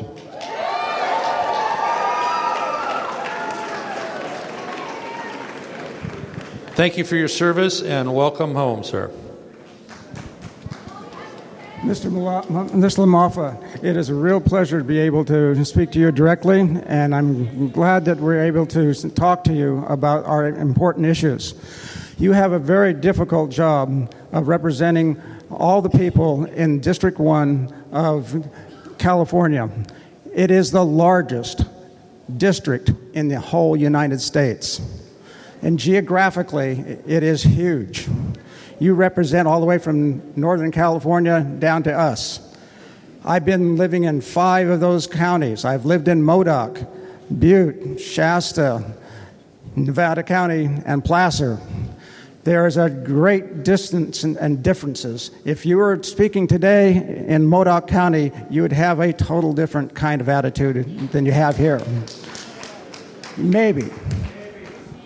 You have also all the representations. You represent all of us, but you have to represent the majority of who you vote for. We vote for you to vote for us. So represent the majority of people, and I have a suggestion for you, and that is have 1%, do a 1% person of all your voter registration people, have Politico or the Harris poll be a nonpartisan person, represent everybody from Northern California down to us, and when that poll comes in, before you vote for a bill, Send it out to those people that are representing you and representing us, and then vote how the majority of people in District 1 wants you to vote.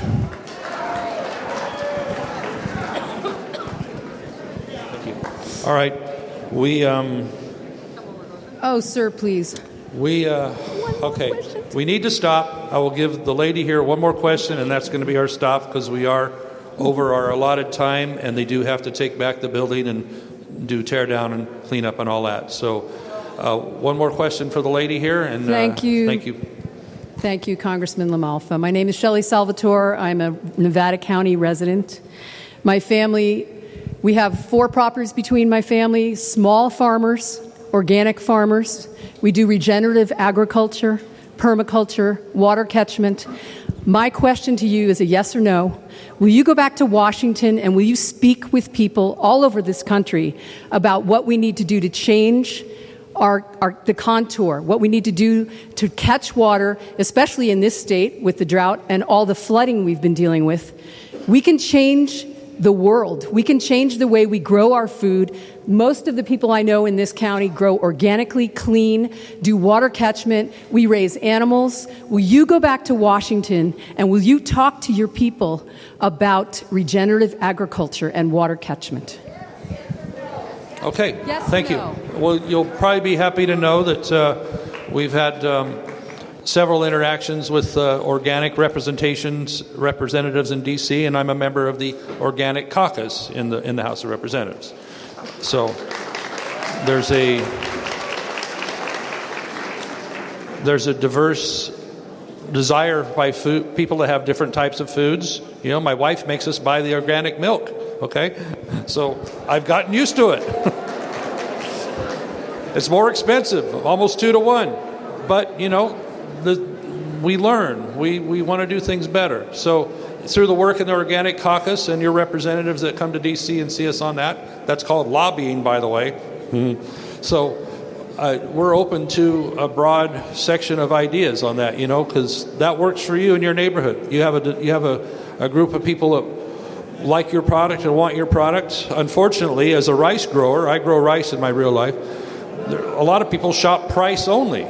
So getting a message out there on, look, there's something beyond price, I think, to have good and wholesome food that is important, okay? We want to extend that through the food stamp program even more so. We want good, wholesome food being the emphasis as we have this discussion in the new Farm Bill is what gets to people that are in that need. So I appreciate that. I think we have a whole lot of simpatico there, okay? Thank you. All right.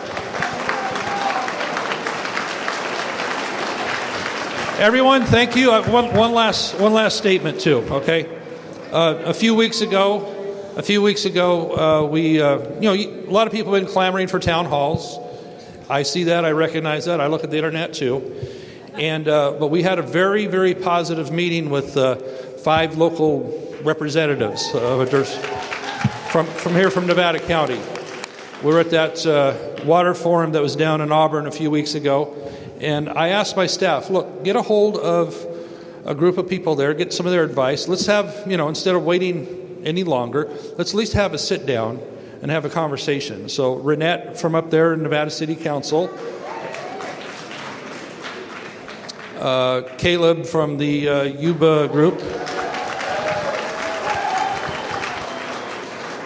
I'm not going to remember all the names as they're still jet lagged, but 2 Barbaras and the lady from the tribe. Anyway, we had what I'm getting to. We had a really, really positive conversation that caused me to say, look, staff, team, let's do everything we can to move up a date and get one of these town halls done in March instead of April when we have our next congressional.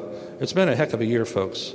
We've only had 1 week of in district, and that's on the week when basically the dam had its problem, and the other part of the district is flooding, and Susanville's flooding, and all that stuff's going on.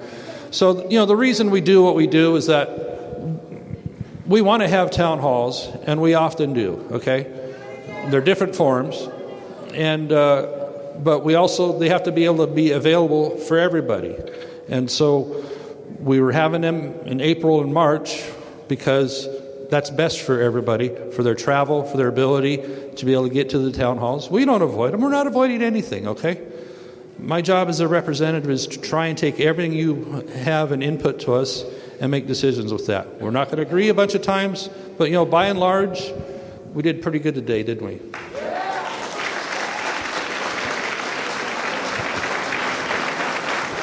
And so with that positive meeting we had just a few short weeks ago, it did say, let's move forward on this. Let's move sooner. Let's have more of these dialogues. Renette and others suggested they have these living room conversations where you just get, 8 or 10 folks in a room. I look forward to that. My wife wants to come to those. That'll be fun. And what it comes down to is that, you may think all my policy is terrible, or some people think it's good, but if we're understanding each other a little bit more, maybe you see why the reason is, where we're getting, and I can learn some things about, like, again, this week, on one aspect of the health care bill, something we can make a little better on the senior end. And so that's the process. And what really grieves me is how divided we are as a country right now. We're like 50, it's not just, a blend like on a spectrum. It's like 50 are over there and 50 are over there with a wide gap in the middle. That isn't how it used to be. And elections are tough, and, candidates do what they do and all this and that. But as a public servant that I try to be, I don't want to bring a terrible attitude. I don't want you to go away from this feeling like you've been not respected, but at least respected, heard, and maybe we disagree. Because that building in Washington, D.C., and maybe we agree, that building in Washington, D.C. belongs to you, the people. I'm a steward of it for a time that people send me there. And beyond that, the institution will live on. So thank you all, everybody, for a great meeting. God bless you all. Congressman Doug LaMalfa ending this town hall meeting. Absolutely a very special event. The largest, probably the largest political crowd in recent Nevada County history. 1,600 or so inside here. We're not sure if there were folks outside also trying to listen as well. Charlotte, what stood out for you?